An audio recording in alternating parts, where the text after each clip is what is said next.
बोलो श्री प्राणनाथ प्यारे की, बोलो श्री सद्गुरु महाराज की।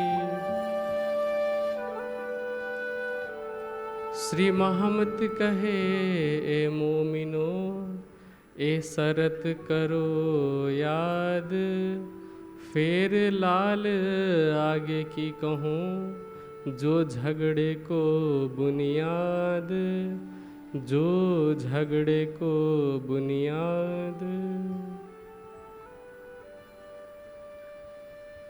प्रणाम जी सुंदर साथ जी। प्राणाधार आत्म संबंधी सुंदर साथ जी, कल की चर्चा में हमने सुना कि किस तरह से जागनी यात्रा के क्रम में श्री जी अब्बासी बंदर से चल करके वापस लाठी बंदर ठट्ठानगर होते हुए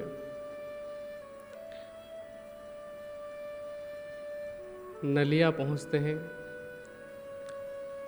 वहाँ धारावाही के प्रसंग को भी हमने संक्षेप में सुना। फिर बिहारी जी के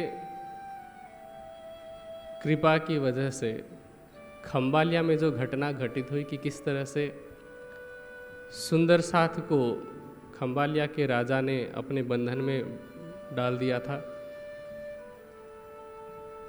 और कैसे बिहारी जी ने जागने के प्रवाह को रोकने के लिए 3 अटपटे से नियम बनाए, और किस तरह से श्री जी ने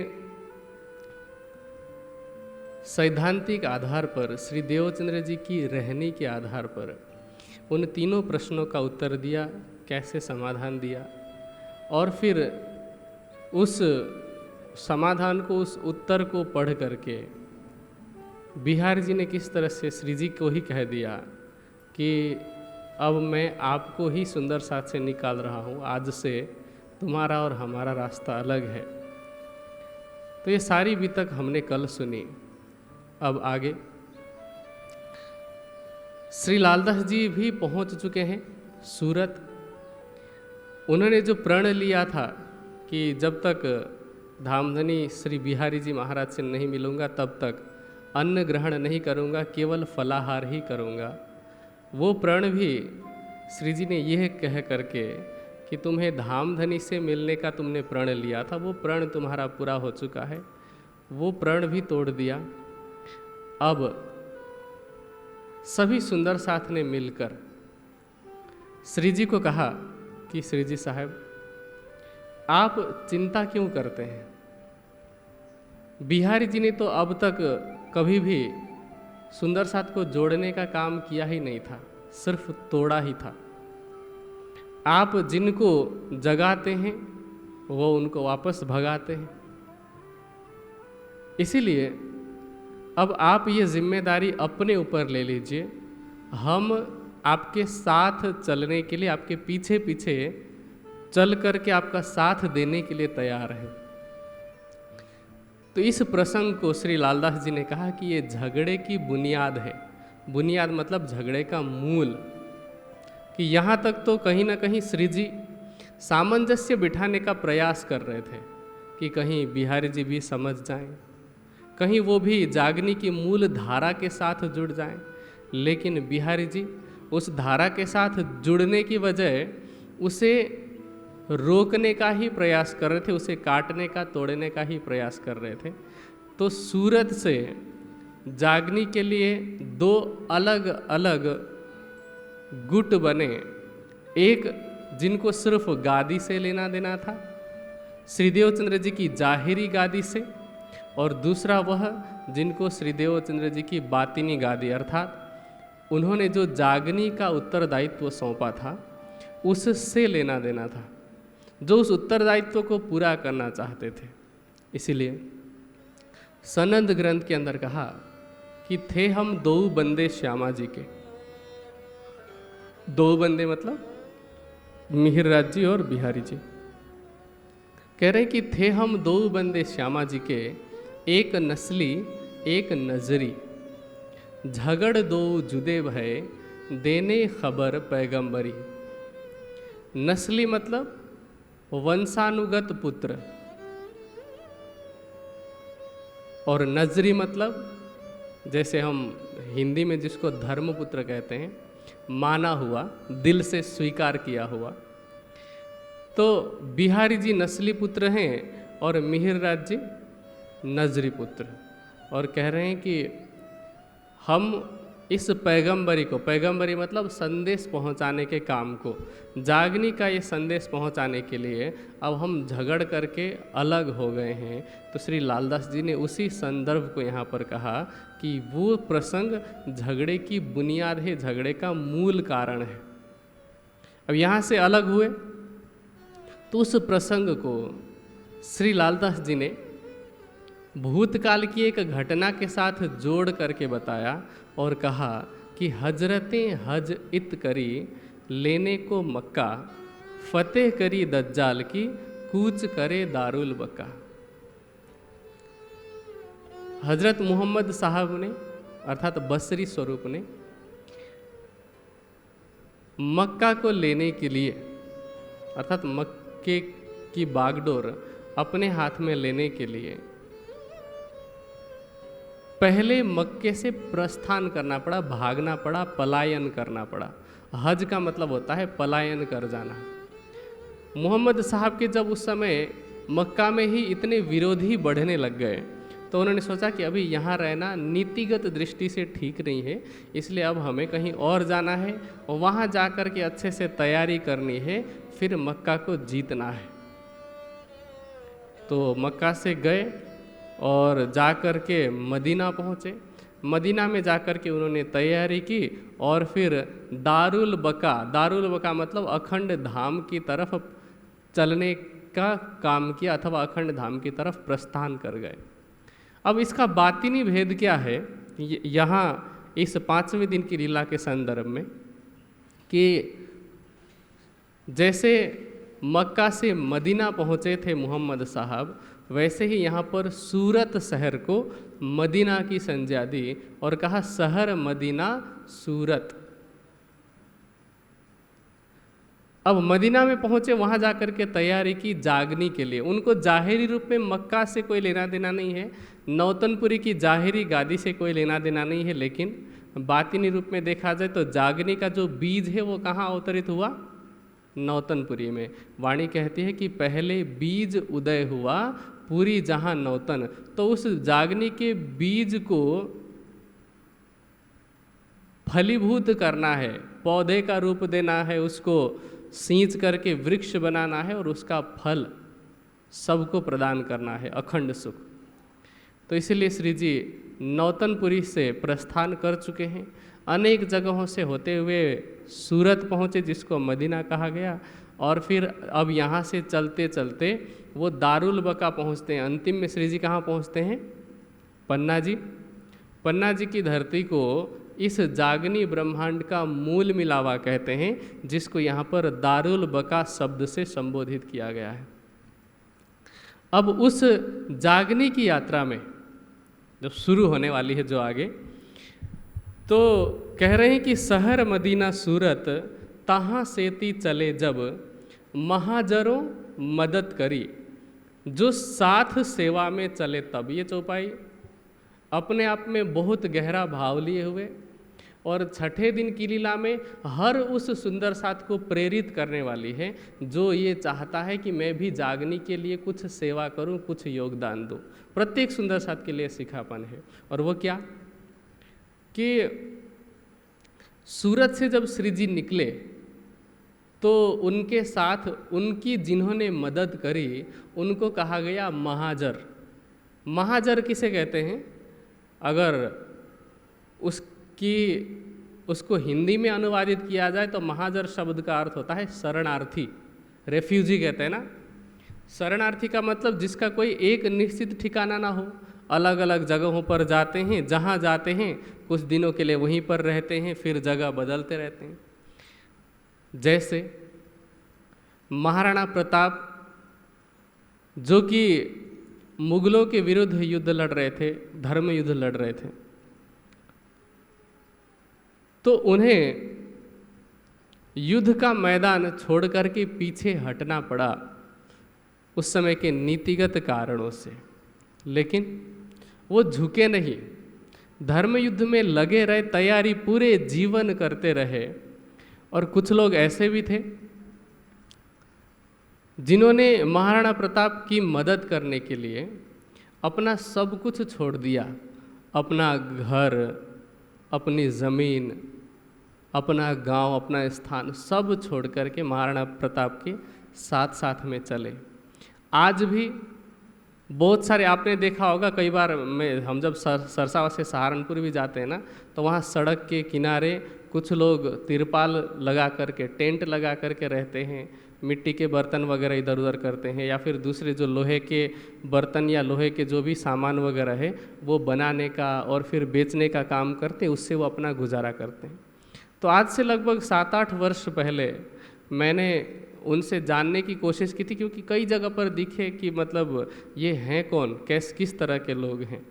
तो प्रभाकर जी को आप सब जानते हैं, मैंने उनसे पूछा, फिर उन्होंने जा कर के पता किया, हम साथ में थे। तो उन्होंने कहा कि हम उनके वंशज हैं जो महाराणा प्रताप के साथ, महाराणा प्रताप की मदद के लिए अपना घर बार छोड़ कर के चले थे। तो हमारे माता पिता ने अथवा हमारे पूर्वज ने जो त्याग किया था, हम उस त्याग की विरासत को आगे बढ़ा रहे हैं। इसलिए हम अभी भी अपना घर नहीं बनाते, अलग अलग जगह पर जाते हैं और उनकी परंपरा को चला रहे हैं।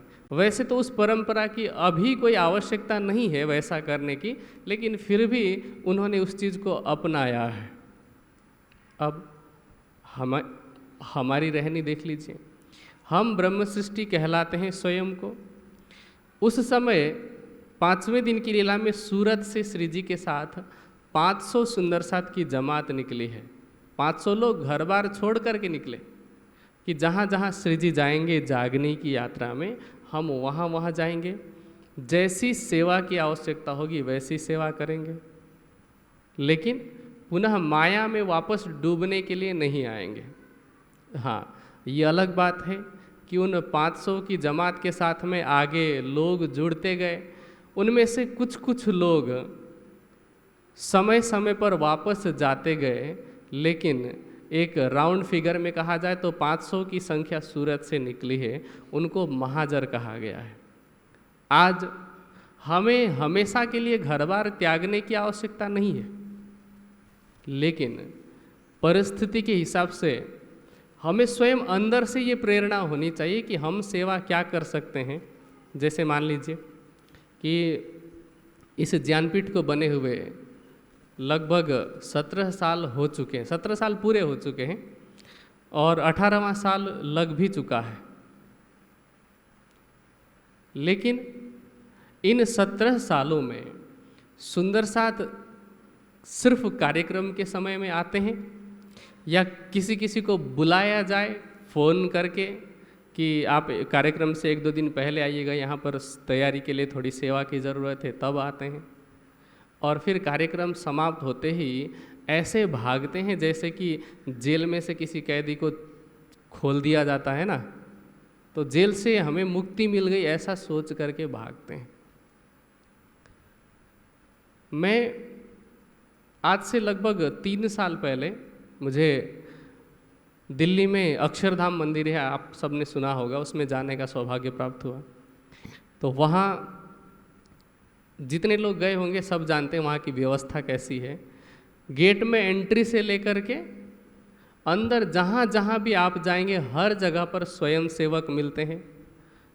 हाँ, अलग अलग जगह पर टिकट का पैसा आपसे लिया जाता है, लेकिन उसके अतिरिक्त जो सामान्य चीज़ें देखने के लिए आपको टिकट नहीं लगता है। आप जूता रखते हैं तो जूता घर की व्यवस्था आपने देखी होगी, है ना।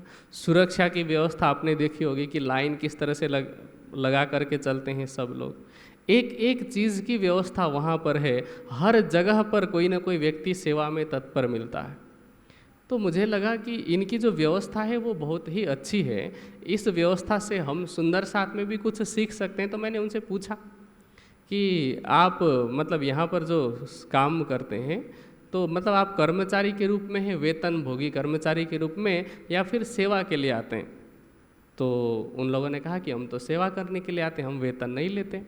फिर मैंने पूछा कि आप अगर वेतन नहीं लेते तो आपका गुजारा कैसे चलता है, क्योंकि धन की तो आवश्यकता पड़ती ही है संसार में। जब तक जीवित है हर कार्य के लिए हर कदम में कहीं ना कहीं पैसा खर्च हो रहा होता है।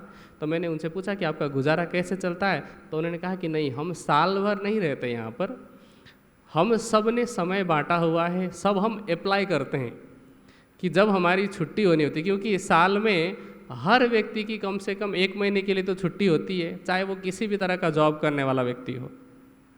तो वो कहते हैं कि हम छुट्टी ले लेते हैं और जब छुट्टी मिलने वाली है उससे पहले ही हम सेवा के लिए अप्लाई कर देते हैं कि हमें सेवा का मौका दिया जाए। फिर इधर से उत्तर आता है, तो जब भी मौका मिलता है, जब भी हमारी बारी आती है, हम आते हैं, महीना 1.5 महीना 2 महीना जितने दिन की हमारी छुट्टी है करते हैं यहाँ पर सेवा, और उसके बाद वापस जा कर के फिर बाकी समय में जॉब करते हैं, फिर अगले साल उसी तरह से आते हैं।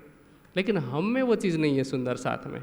हमें अगर छुट्टी मिल जाए तो हम क्या करते हैं कि हमें वेकेशन के लिए जाना है, कोई मनाली जाएगा, कोई मसूरी जाएगा, कोई कहीं और चला जाएगा घूमने के लिए।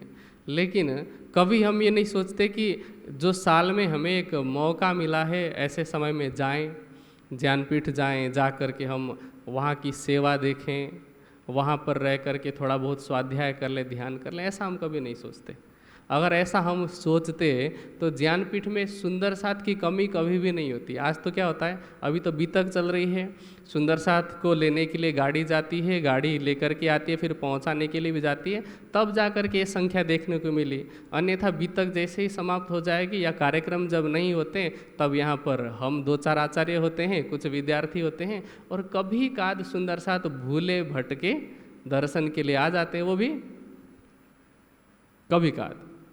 और यहाँ तक कि चलिए वैकेशन के समय में सेवा की तो बात छोड़ दीजिए, सुंदर साथ तो यहाँ प्रोग्राम के लिए भी जब आते हैं ना तो प्लानिंग बना के आते हैं कि 7 दिन का ये कार्यक्रम है, हमने छुट्टी 7 दिन की ले ली है, इसमें से 4 दिन हम प्रोग्राम कर लेंगे और बाकी हमने सुना है कि सरसावा से हरिद्वार, देहरादून ये सब पास में पड़ता है, तो उधर भी घूम कर के आते हैं, तो आम के आम गुठलियों के दाम हो जाएंगे।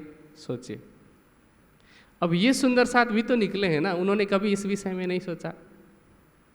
तो इसीलिए मेरी सभी सुंदर साथ से ये प्रार्थना है, जितने भी सुंदर साथ यहाँ पर उपस्थित हैं या फिर इंटरनेट के माध्यम से, यूट्यूब के माध्यम से मेरी इस चर्चा को सुन रहे हैं, जब भी आपको समय मिले आप ज्ञानपीठ अवश्य आएँ, अपना घर समझ कर के आएँ।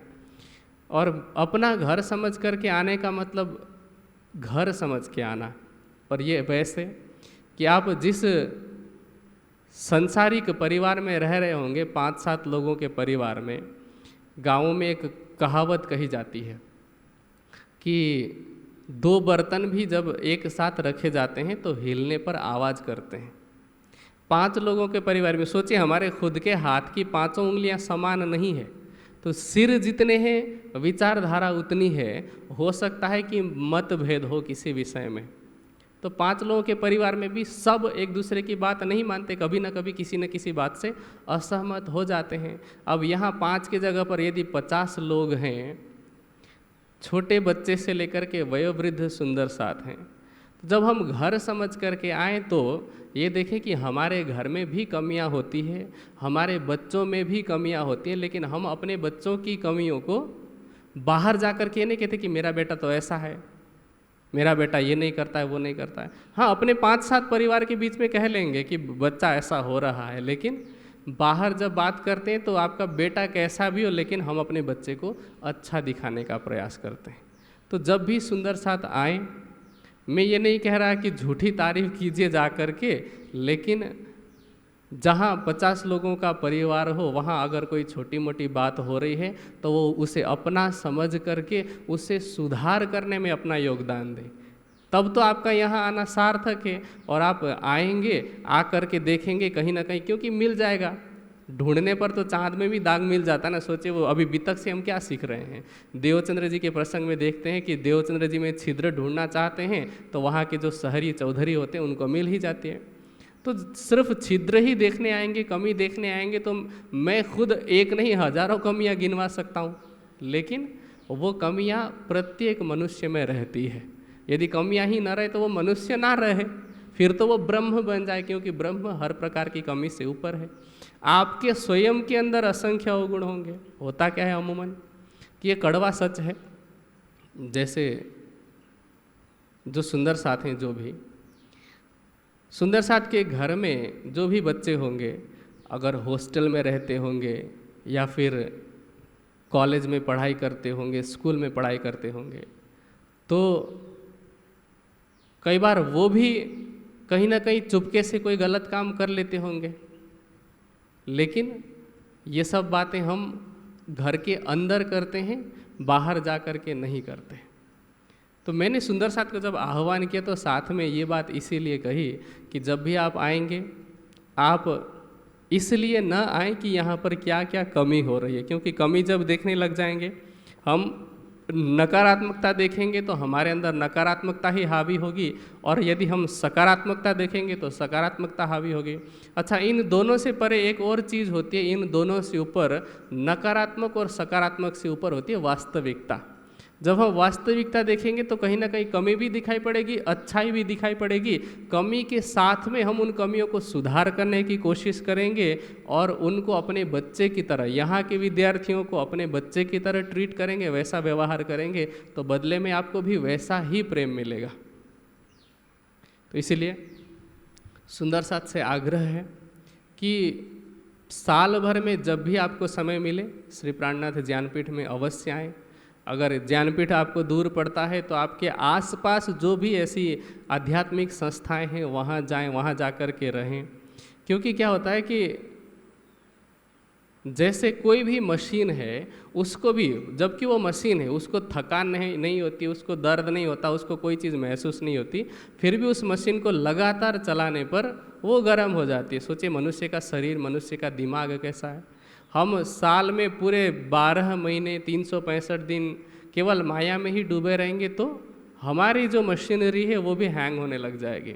तो कुछ समय का ऐसा ब्रेक दें जिसमें हम अध्यात्म में, जिसमें हम सिर्फ अपने साथ हों और परमात्मा के साथ हों। तो जब भी यहाँ आएँ, यहाँ आकर के आप अपने अपने हिसाब से सेवा कर सकते हैं। बहुत सारी माताएं जब भी यहाँ आती हैं कई बार तो रसोई की सेवा देखती हैं। कुछ सुंदर साथ जो पढ़े लिखे ज़्यादा हैं तो वो साहित्य की सेवा देखते हैं, कुछ लोग पढ़ाने की सेवा देखते हैं। तो हर तरह से सेवा जब हम करने का ठान लेते हैं तो कमी तो नहीं है। आज यहाँ पर 50 सुंदर साथ रह रहे हैं तब भी काम चल रहा है, सेवा हो रही है। यहाँ 50 की जगह पर यदि 5000 सुंदर साथ आएंगे तब भी सेवा चलती रहेगी। तो काम कभी रुकता नहीं है और कभी ख़त्म भी नहीं होता है। इसीलिए आप जब भी यहाँ पर आएँ अपने अपने हिसाब से सेवा कर सकते हैं, क्योंकि कोई बुलाए कि सुंदर साथ जी आप आइए सेवा कीजिए, उसके बाद आप आएँ और करें तो उसको सेवा नहीं कहते। वाणी कहती है मुख थी सेवा तूने सू कहूँ, जे तू अंतर आड़ो टाल, अनेक विध सेवा तणी तूने उपज से तत्काल। यदि हमने अपना और पराया का भाव छोड़ दिया, यदि हम अपना मानते हैं, ज्ञानपीठ को यदि हम अपना मानेंगे तो कोई आपको कहने आए इसकी ज़रूरत नहीं पड़ेगी। आप खुद देखेंगे कुछ माताएं ऐसी हैं ज्ञानपीठ में आती हैं सेवा के लिए, उनको सामने से पता है, हमें कभी बताने की आवश्यकता नहीं पड़ी। मैं नाम नहीं लूँगा किसी की, क्योंकि कहा जाता है कि सामने प्रशंसा करने पर घमंड आ सकता है, तो वो भी ठीक नहीं है।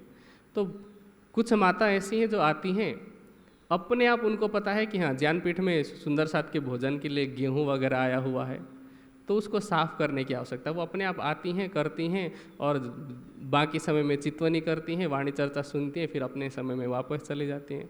कुछ सुंदर साथ आते हैं, अपने आप आते हैं, पूछते हैं और फिर कहते हैं कि हम साहित्य की ऐसी सेवा कर सकते हैं, हम साहित्य लिख सकते हैं, उसमें अगर कोई करेक्शन प्रूफ रीडिंग करना है तो वो कर सकते हैं, फिर चले जाते हैं। कुछ सुंदर साथ ऐसे भी अभी कुछ दिन पहले ही मिले हैं जिन्होंने मुझे फ़ोन किया और कहा कि हमने सुना है कि ज्ञानपीठ में अभी अंग्रेजी भाषा पढ़ाने वालों की कमी है, तो यदि ऑनलाइन आप व्यवस्था करा दें तो हम हफ्ते में 1 दिन या 2 दिन विद्यार्थियों को पढ़ाने की सेवा कर सकते हैं, जो कि भारत में भी नहीं है, भारत से बाहर है ऐसे सुंदर साथ, लेकिन कह रहे हैं कि हम समय निकाल करके पढ़ाने की सेवा अवश्य करेंगे। तो यदि करना चाहें सेवा के अनेक रास्ते निकल जाएंगे। वो दृष्टांत, ये सिखापन हमें उन सुंदर साथ से सीखने को मिलती है, क्योंकि श्री जी अकेले भी चल रहे थे तो काम चल ही रहा था।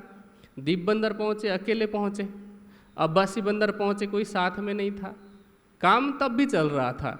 लेकिन सुंदर साथ ने सोचा कि इस जागनी की राह में, कहते हैं ना, एक के साथ एक मिल जाता है तो वैसे तो दो होता है, लेकिन ताकत 11 के बराबर होती है। इसीलिए सुंदर साथ निकले। ऐसे सुंदर साथ को महाजर कहा गया, जिन्होंने अपने रहने के विषय में नहीं सोचा, हमारा क्या होगा ये नहीं सोचा उन्होंने। हम सबसे पहले क्या सोचते हैं कि यदि हम चले गए तो हमारा क्या होगा, वहाँ जाएंगे तो हमारे लिए चाय मिलेगी कि नहीं मिलेगी, उसके बिना हम नहीं रह सकते, हमारे लिए मसालेदार भोजन मिलेगा कि नहीं मिलेगा, उसके बिना नहीं रह सकते, हम पलंग के अतिरिक्त सो नहीं सकते तो पलंग मिलेगा कि नहीं मिलेगा। हमेशा हम अपने लिए सोचते हैं, जबकि महान कौन होता है जो पहले दूसरों के लिए सोचे। सुंदर साथ वार्षिकोत्सव में भी आना होता है तो फ़ोन करके पहले ही कह देते हैं। सेवा क्या है, मैं किसी की निंदा नहीं कर रहा, बुराई नहीं कर रहा, लेकिन सच्चाई बताना भी मेरा फर्ज है, वास्तविकता बताना कि हम में क्या कमी है। ऐसे सुंदर साथ अधिकांश मात्रा में है जो फ़ोन करके ये नहीं कहते कि हम क्या सेवा कर सकते हैं, कहते हैं कि हम सरसावा आना चाहते हैं भंडारे के लिए, लेकिन वो पलंग वाला कमरा है कि नहीं, अटैच बाथरूम वाला कमरा है कि नहीं, वेस्टर्न स्टाइल के कमोड वाला कमरा है कि नहीं, इस तरह से डिमांड होती है। मैं ये नहीं कह रहा कि ये सब करना ही, डिमांड करना अथवा सुविधा खोजना ही बंद कर दीजिए, लेकिन सिर्फ सुविधा खोजना कि वहाँ जा कर के हमें ये मिलेगा वो नहीं मिलेगा, वही जीवन तो हम दुनिया में भी भोगते आए हैं। साल में बाकी जितने दिन हम घर में रहते हैं वहाँ पर भी वही जीवन भोगें, और यहाँ आने के बाद भी वैसा ही करना है तो फिर आना ही क्यों है। तो उन सुंदर साथ ने कभी ये नहीं सोचा, जो 500 लोगों की जमात निकली और पन्ना पहुँचते पहुँचते तो 5000 की जमात हो गई है, लेकिन कभी ये नहीं सोचा कि हमें भोजन मिलेगा कि नहीं मिलेगा, खाना बना करके कौन देगा। और कहीं ये वर्णन नहीं आता कि सुंदर साथ ने अपने साथ में रास्ते के लिए राशन वासन रख लिया, वैसा वर्णन नहीं आता। जहाँ पहुँचे जैसे मिला खा लिया, कई बार भिक्षा ग्रहण किया, कई बार लोगों ने अपने तरफ से भंडारे करवाए, खिलाए। सोचिए कि ये ब्रह्म सृष्टि है।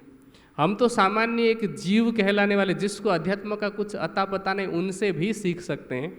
बेचारे कांवड़ वाले, उनके पास ब्रह्म ज्ञान नहीं है, लेकिन जब वो कांवड़ लेने के लिए जाते हैं और लेकर के वापस आते हैं ना, तो वो प्लानिंग बना करके नहीं आते कि हम यहाँ रुकेंगे, इसके यहाँ खाएंगे, इसके यहाँ पर सोएंगे, नहीं।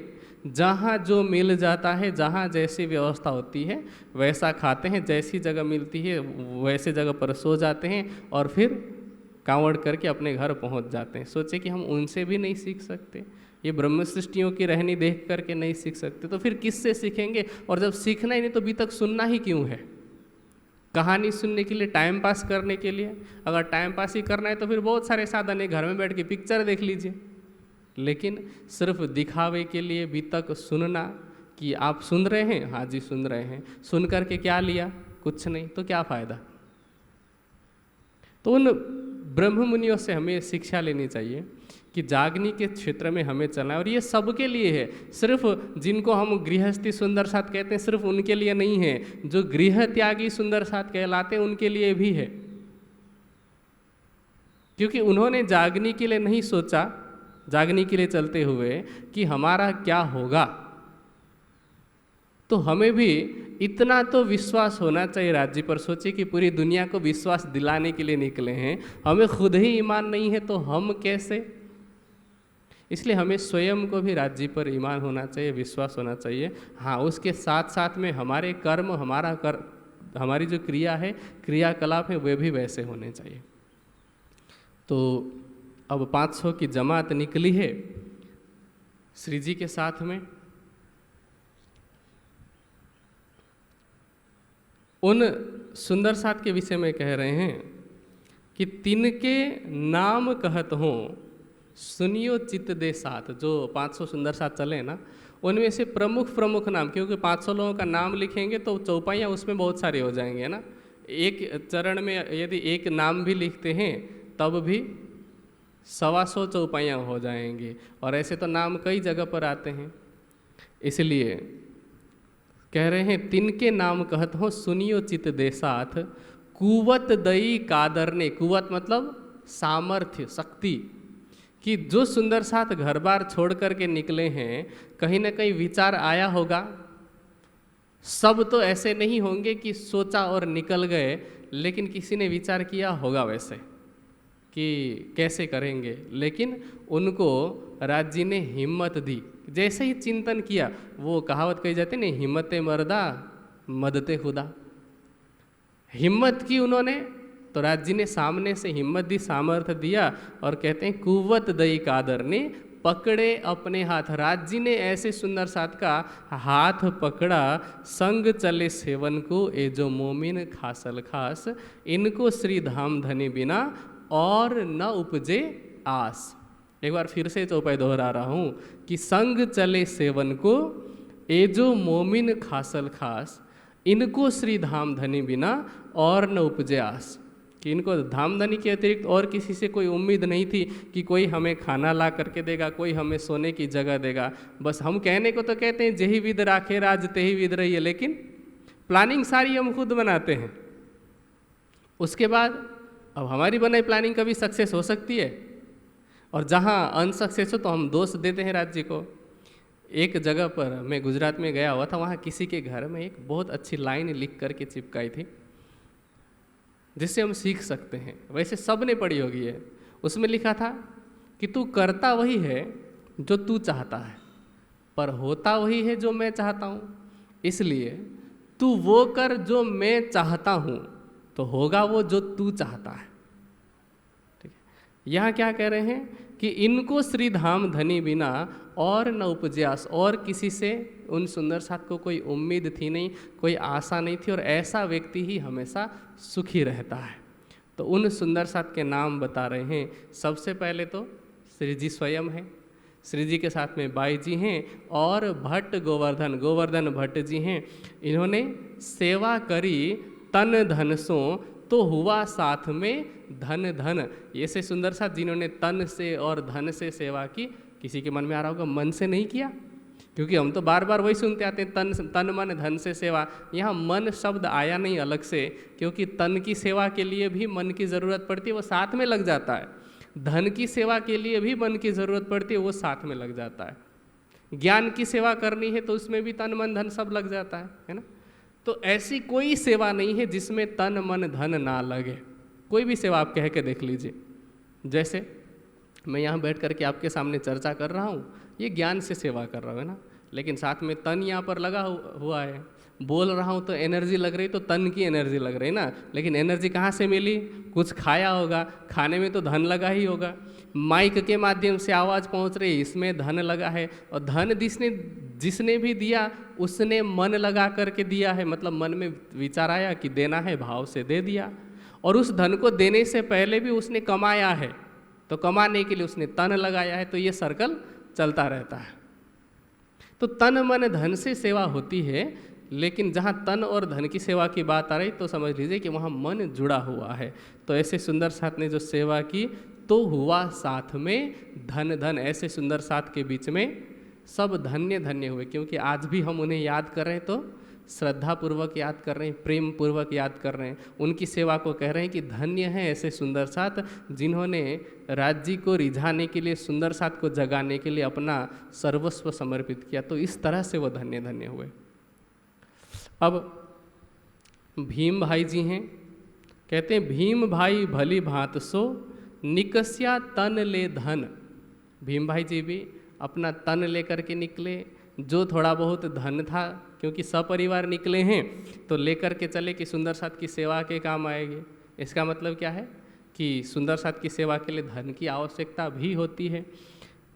सेवा करी उमर लो गाये प्रेम वचन, जब तक जीवित रहे, जब तक ये पंचभौतिक तन रहा, तब तक प्रेममयी वचनों का गायन करते करते, प्रेममयी वचनों से वो सेवा करते रहे, ज्ञान की सेवा करते रहे, क्योंकि वो स्वयं वेदांत के प्रकांड विद्वान थे। नागजी अति नेहसो छोड़ कुटुंब की आस, परिवार की उम्मीद छोड़ करके नागजी भाई अत्यंत नेह मतलब स्नेह के साथ में, प्रेम के साथ में चले। तन मन धन सब ले चला, पाया खिताब नाम गरीब दास। सब कुछ लेकर के चले, तन मन धन सब लेकर के श्री जी की सेवा में चले। उनको सुंदर साथ ने सेवा दी गरीबदास की। गरीबदास क्यों कहा गया? गरीब का मतलब वाणी में जहाँ कहीं भी गरीबी शब्द आता है ना, उसका अर्थ है विनम्रता। और दास शब्द आया है वो भी विनम्रता का प्रतीक है, वरना सुंदर साथ में दास भाव तो नहीं है ना। सुंदर साथ हमारी जो भक्ति है वो अंगना भाव की भक्ति है, दास भाव जीवों के लिए है। और जीवों में भी बहुत सारे ऐसे हैं जो परमात्मा का दास नहीं मानते खुद को। वो जैसे वल्लभाचार्य मत के लोग हैं, उन्होंने क्या कहा, सखी भाव हुए भजियो। तो इस तरह से जो दास भाव लेते हैं वो सिर्फ विनम्रता के भाव से। वरना देखिए लालदास शब्द है, उनका नाम तो लक्ष्मण सेठ था, है ना। उन्होंने उस विनम्रता का भाव लेकर के, जो समाज में पहले प्रचलन था, इसलिए उन्होंने अपने आप को लाल दास कहा, उस विनम्रता की वजह से। नहीं तो दास भाव की भक्ति नहीं है। यहाँ गरीब दास कहने का तात्पर्य भी इसी तरह से कि वो इतने विनम्र थे कि उनको सबने गरीब दास की खिताब दे दी, गरीब दास की शोभा दी। फिर श्याम भट्ट एक सुंदर सा थे,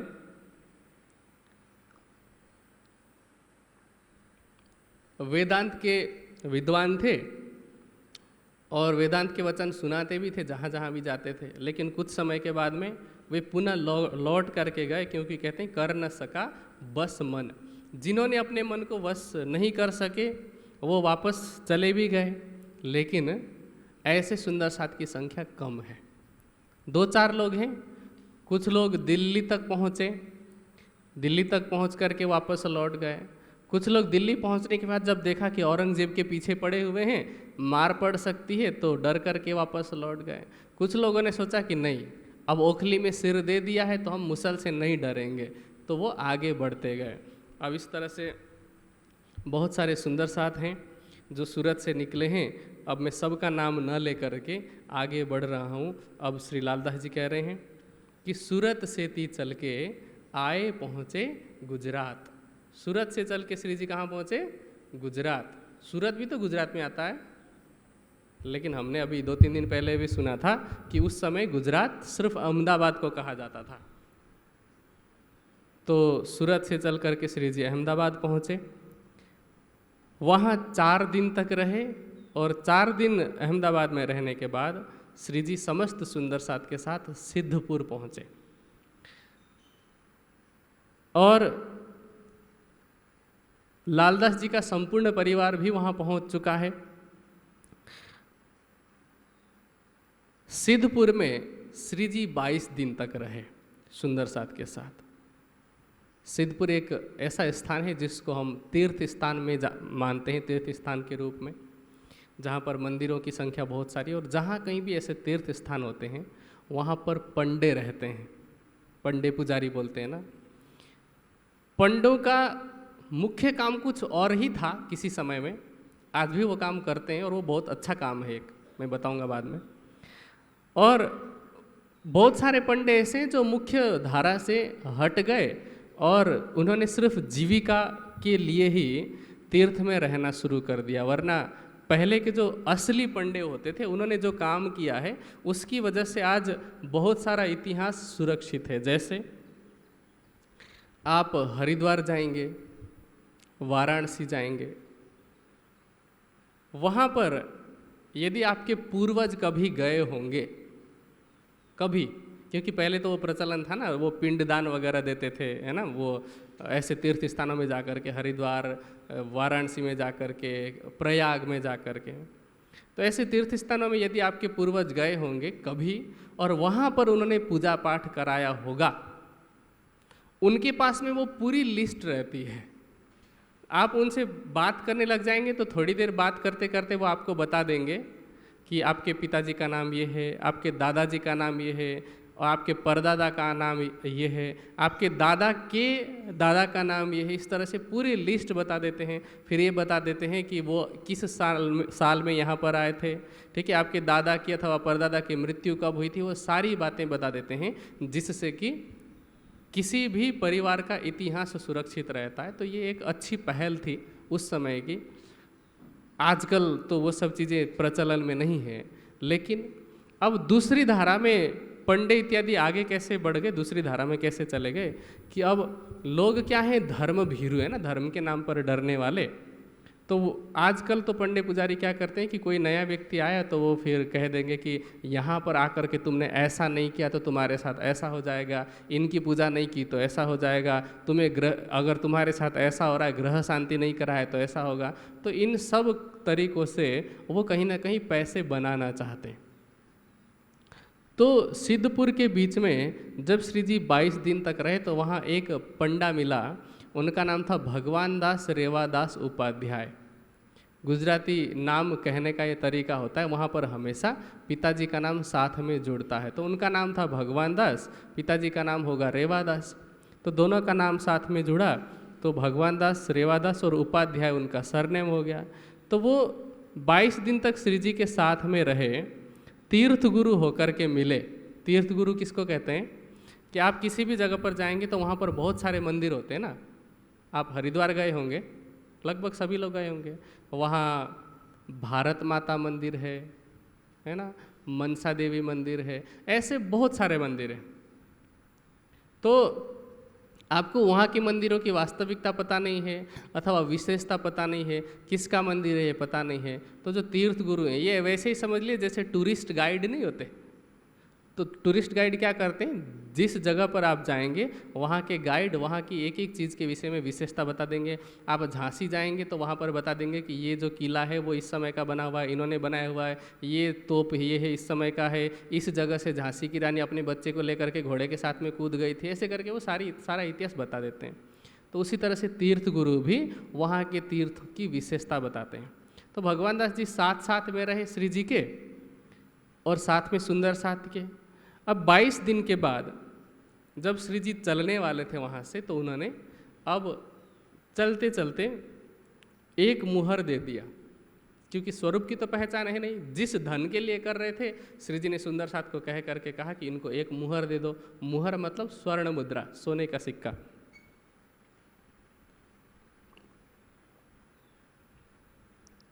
जब एक स्वर्ण मुद्रा देखी तो उनको लगा कि इतने सारे लोग हैं, इनके पास और भी होगा।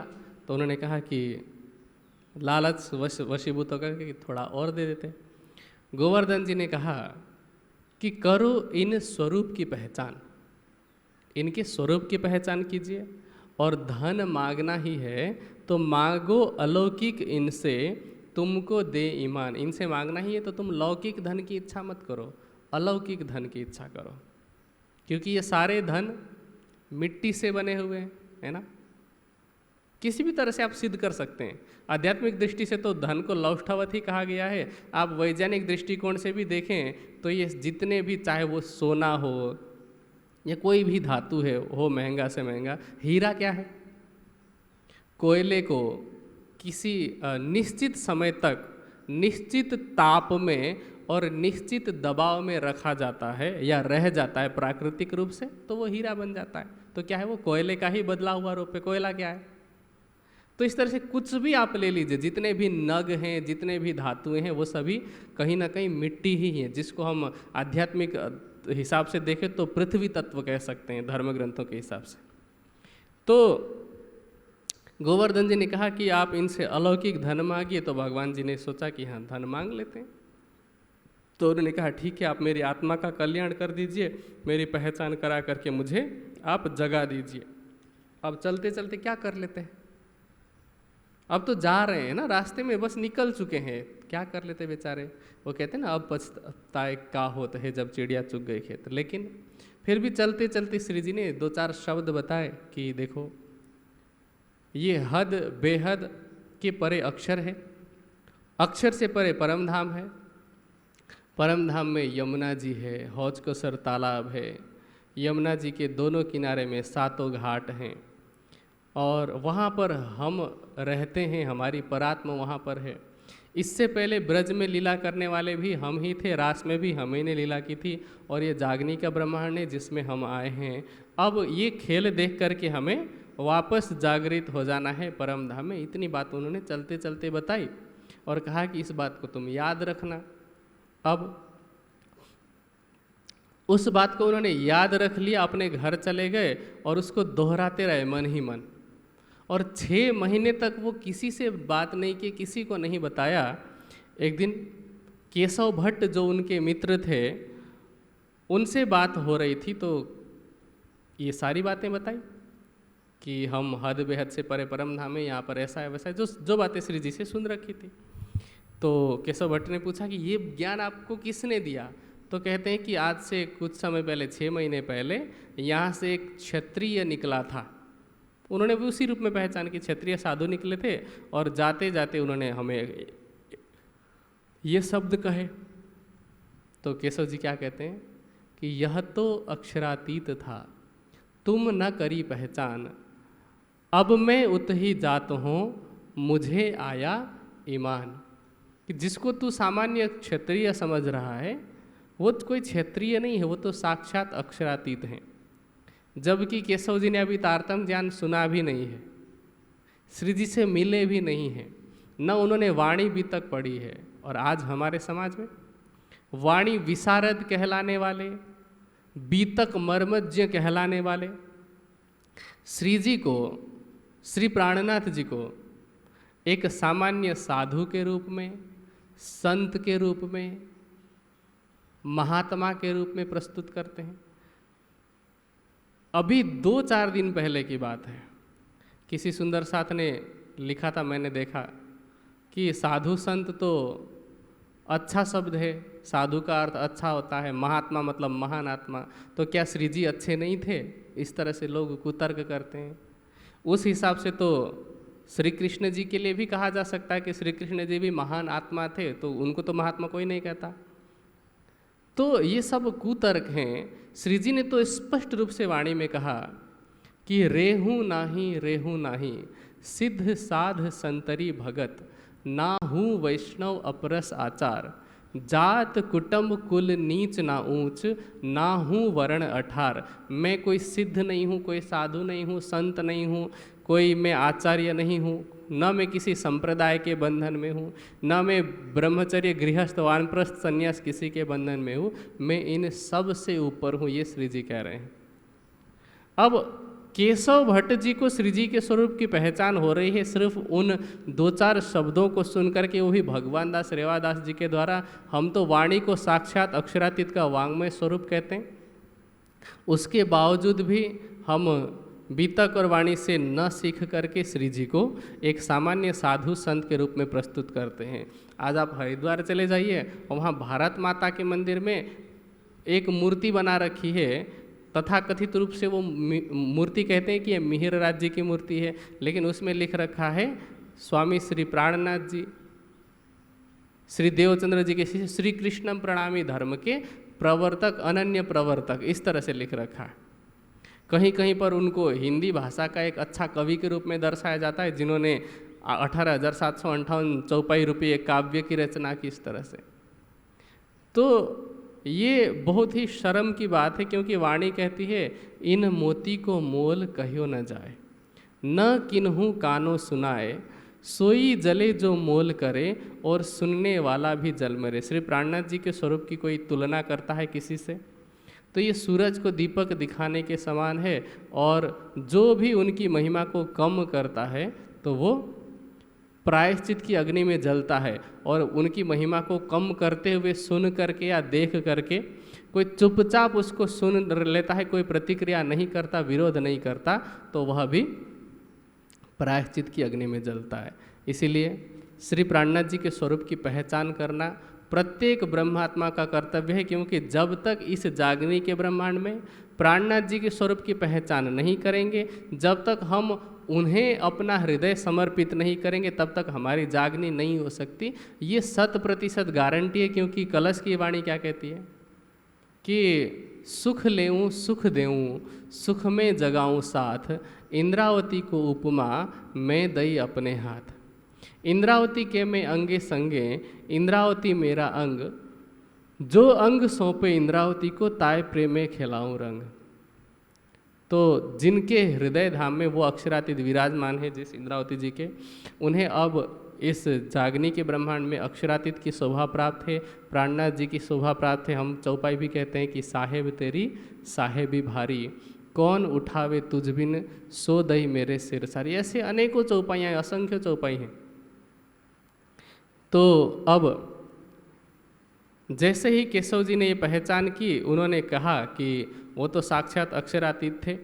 अब वो वहाँ से वैसे ही चल दिए श्री जी की खोज करने के लिए। अभी श्री जी आगे कहाँ कहाँ पर पहुँचे हैं सिद्धपुर से चल करके, उसका वर्णन तो आगे आएगा, लेकिन अभी प्रसंग चला है केशव भट्ट जी का। तो श्री लालदास जी कहते हैं कि केशव भट्ट जी वहाँ से ढूंढते ढूंढते निकले। अब क्योंकि 500 लोगों की जमात चली है, कभी तो किसी न किसी को तो याद रह जाता है ना कि वो लोग किधर से गए थे। तो ढूंढते ढूंढते वो पहुँचे दिल्ली, गुजरात से दिल्ली पहुँचे। और दिल्ली में गए तो रामचंद पंसारी नाम के एक व्यक्ति थे। पंसारी मतलब जो आयुर्वेदिक दवाइयाँ वगैरह बेचते हैं ना। तो वहाँ जा कर के पता चला कि श्री जी साहब दिल्ली में ही लाल दरवाजे में हैं।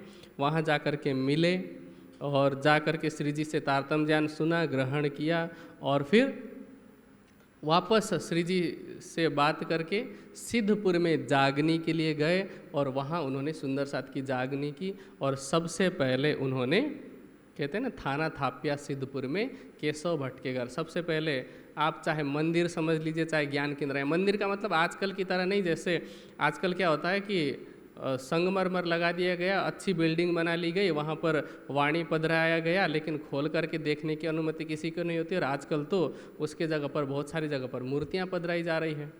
तो ऐसे वाले मंदिर की बात नहीं हो रही है। ज्ञान केंद्र की स्थापना सबसे पहले केशव भट्ट जी के घर में हुई और वहाँ से सुंदर साथ की जागनी उन्होंने की। अब इसमें एक बहुत ही विशेष बात, प्राणनाथ जी के स्वरूप की पहचान तो यहाँ पर कराई गई है, लेकिन साथ ही साथ एक और विशेष चीज़ है। मैं एक दिन इस विषय में चिंतन कर रहा था कुछ साल पहले कि चलिए केशव भट्ट जी तो ब्रह्म सृष्टि हैं, उनकी पहचान करा दी गई है वितक के अंदर, लेकिन भगवान दास रेवादास जी, हम सुंदर साथ में, हम सभी तो ब्रह्म सृष्टि नहीं होंगे, है ना। सच है ये,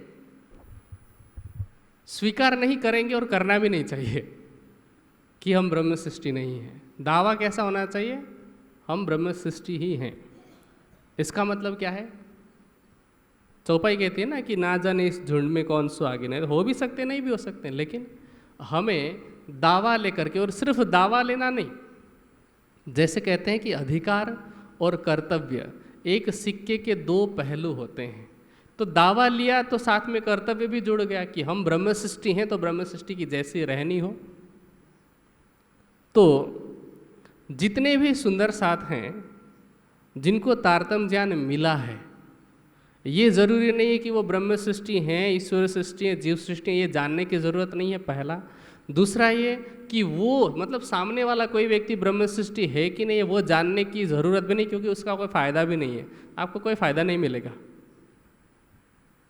हाँ, यदि आप अपना कर्तव्य पालन करते हैं, आप यदि जीव सृष्टि भी हैं, लेकिन ब्रह्म सृष्टि का भाव लेकर के इस जागनी को, इस ब्रह्मवाणी को फैलाते हैं। सोचिए कि भगवान दास रेवादास तो ब्रह्म सृष्टि नहीं थे, लेकिन उन्होंने जो ज्ञान पहुंचाया, सिर्फ पहुंचाने का काम किया है, पोस्टमैन का, तो वो ज्ञान पहुंचाया केशव भट्ट तक, तो एक ब्रह्म सृष्टि की तो जागनी हुई। तो उसका कितना फल मिला होगा भगवान दास रेवादास जी को कि आज भी हम उन्हें याद करते हैं कि भगवान दास जी की वजह से केशव भट्ट की जागनी हुई। तो इसीलिए हमें अपने कर्तव्य का पालन करना चाहिए। जागनी के लिए कम से कम, चलो अगर उन 500 ब्रह्म मुनियों की तरह, उन 500 सुंदर साथ की तरह, अथवा उन 12 मोमिनियों की तरह नहीं कर सकते, तो कम से कम भगवान दास रेवादास की तरह किसी तक संदेश तो पहुंचा ही सकते हैं ना। कहा जाता है कि एक जंगल में आग लग रही थी, तो सब लोग उस आग को बुझाने के लिए, एक पेड़ में आग लगी है तो उस पेड़ की आग को बुझाने के लिए, बहुत बड़ा पेड़ था, उस पेड़ के नीचे आराम करने वाले सारे जानवर, उस पेड़ के ऊपर रहने वाले सारे जानवर, उसके कोटर में रहने वाले सारे पशु पक्षी अब सब उस आग को बुझाने में लगे हुए हैं। अब एक बिल्कुल छोटी सी चिड़िया है, गौरैया होती है, स्पैरो। तो गौरैया क्या कर रही है कि चोंच में पानी भर के, उसके चोंच में कितना पानी भरेगा, 1 बूंद 2 बूंद पानी भर के आती है और फिर पेड़ की तरफ फुर फुर करती है। तो किसी जानवर ने, किसी बड़े जानवर ने उस चिड़िया को कहा कि तू ये क्या कर रही है? तो चिड़िया कहती कि आग बुझाने की कोशिश कर रही हूँ। तो कहा कि तुझे पता भी है कि तू जो पानी डाल रही है ना, वो वहाँ तक पहुँच भी नहीं रही है, पेड़ तक पहुँच भी नहीं रही, तो तू क्यों डाल रही है? तो चिड़िया ने जो जवाब दिया कि कहती है कि जब इस जंगल का इतिहास लिखा जाएगा, उस इतिहास में, जंगल के इतिहास में ये भी प्रसंग रहेगा कि इस जंगल में कभी आग लगी थी, पेड़ में आग लगी थी। तो जब उस प्रसंग का वर्णन होगा तो मेरा नाम आग लगाने वालों में नहीं बल्कि आग बुझाने वालों में होगा। आग बुझे ना बुझे मुझे फर्क नहीं पड़ता है, लेकिन मेरा नाम आग बुझाने वालों में होगा। एक और दृष्टांत दिया जाता है, वैसे तो ये कहानी तो हमें समझाने के लिए है। आपने ये दृष्टांत जरूर सुना होगा और सब ने सुना होगा कि जब मर्यादा पुरुषोत्तम राम पुल बना रहे थे तो वहाँ एक गिलहरी थी ना, जो कहते हैं कि अपना शरीर भिगोती थी सागर के पानी में, किनारे आती थी और रेत चिपका लेती थी और वापस जा कर के उस जगह पर जहाँ पुल बनने का काम हो रहा था, उन पत्थरों के बीच में वो रेत छिड़क देती थी। तो उस दृष्टांत से भी हम सीख सकते हैं कि जागनी के क्षेत्र में दिया गया योगदान छोटा और बड़ा नहीं होता है। इस दुनिया में, कुछ दिन पहले की चर्चा में भी मैंने कहा था कि दुनिया के लोग तो रिजल्ट देखते हैं, लेकिन परमात्मा एफर्ट देखता है, प्रयास देखता है कि आपके द्वारा किया गया प्रयास सच्चे दिल से किया था कि नहीं किया था। आप सफल हो या असफल, वो दुनिया को फर्क पड़ता है, लेकिन परमात्मा को आपकी सफलता और असफलता से नहीं फर्क पड़ता, केवल आपके प्रयास से फर्क पड़ता है कि सच्चे दिल से किया कि नहीं किया। क्योंकि 12 मोमिन औरंगजेब को जगाने गए थे ना, जगा पाए? नहीं जगा पाए, लेकिन राज्य तक उनकी सेवा पहुंची, है ना।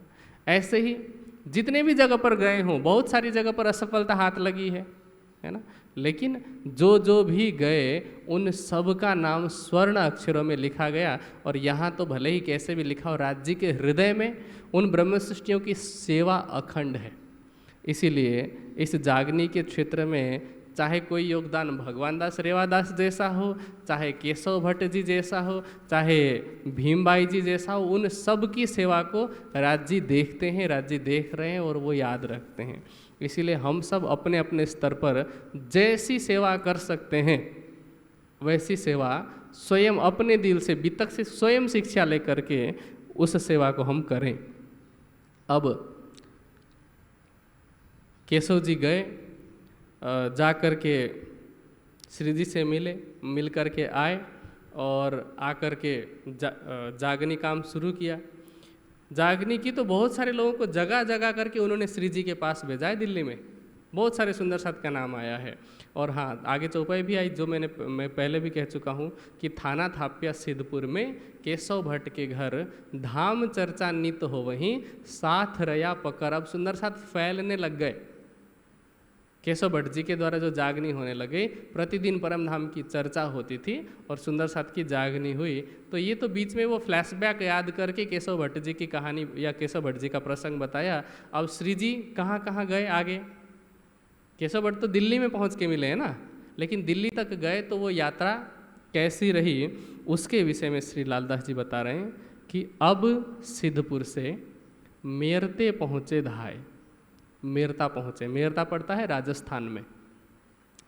अब जब श्री जी पहुँचे तो वहाँ एक व्यक्ति रहा करता था, उसका नाम था लाभानंद यति। यति का शाब्दिक अर्थ होता है सन्यासी, लेकिन वह सन्यासी कम तांत्रिक था, तंत्र मंत्र करता था और अपनी थोड़ी बहुत जो भी सिद्धि प्राप्त कर रखी थी उस सिद्धि के बल पर लोगों को डरा करके रखता था। अब लोग तो होते ही हैं डरपोक, और जिनके पास अध्यात्म का बल नहीं होता वो इन सब चीज़ों से और जल्दी डर जाते हैं, जिनके पास आत्मबल नहीं होता है। तो लाभानंद यति के पास में श्री जी पहुँचे। अब देखिए, जैसा कि मैंने पहले ही कहा, यति का अर्थ होता है सन्यासी, और सन्यासी कभी भी ये काम नहीं करता है। सन्यासी वो होता है जिसने सम्यक रूप से, सम्यक रूप मतलब बहुत ही अच्छी तरह से समझ करके त्याग किया हो, संसार को छोड़ दिया हो। और ये श्री देवचंद्र जी के जो वेश धारण करने का प्रसंग है, उस प्रसंग में भी हम सुन चुके हैं। तो अब लाभानंद त्यो नाम उसने यति रख रखा है, लाभानंद यति, लेकिन वो तांत्रिक है। श्री जी से जब चर्चा हुई तो 10 दिन तक लगातार भिन्न भिन्न प्रसंगों में चर्चा होती रही। एक प्रसंग में वो बंध जाता है, मतलब फंस जाता है, तो फिर तुरंत अगला प्रसंग बदल देता है। तो श्री लालदास जी कह रहे हैं कि 10 दिन चर्चा में भय, ठौर ठौर हुओ बंध, जगह जगह पर वो बंध गया। तब कही महात्म मेरो गयो, मेरे मार्ग को परबंध। उसने सोचा कि लोगों के सामने अब मेरी महिमा, महात्म मतलब महिमा कम हो गई, और अब मेरा गुजारा कैसे चलेगा। जिन लोगों के बीच में मेरी इज्जत थी, खैर इज्जत नहीं वो डर था, लेकिन उसकी वजह से भी उसका गुजारा तो चल रहा था, लोग पैसा ला करके देते थे उसको।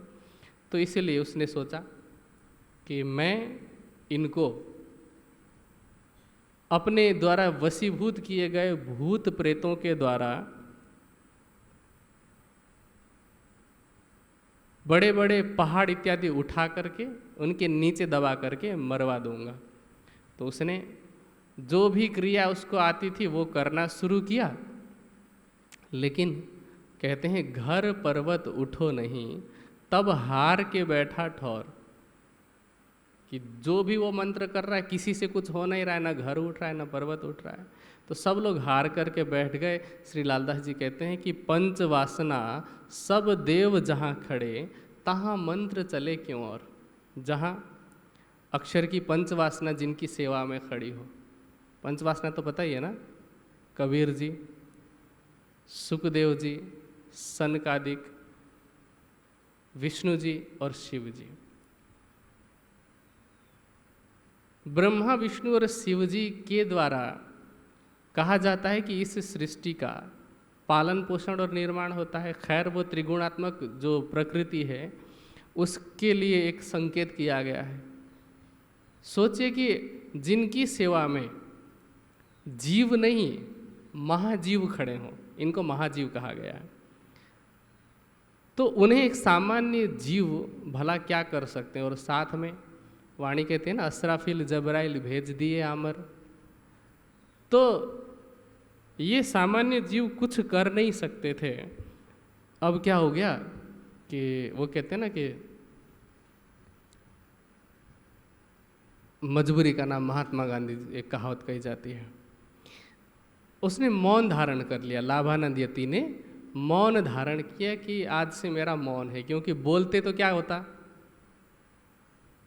अगर मुंह खोलते। चाणक्य ने 2 बातें कही है एक ही प्रसंग में।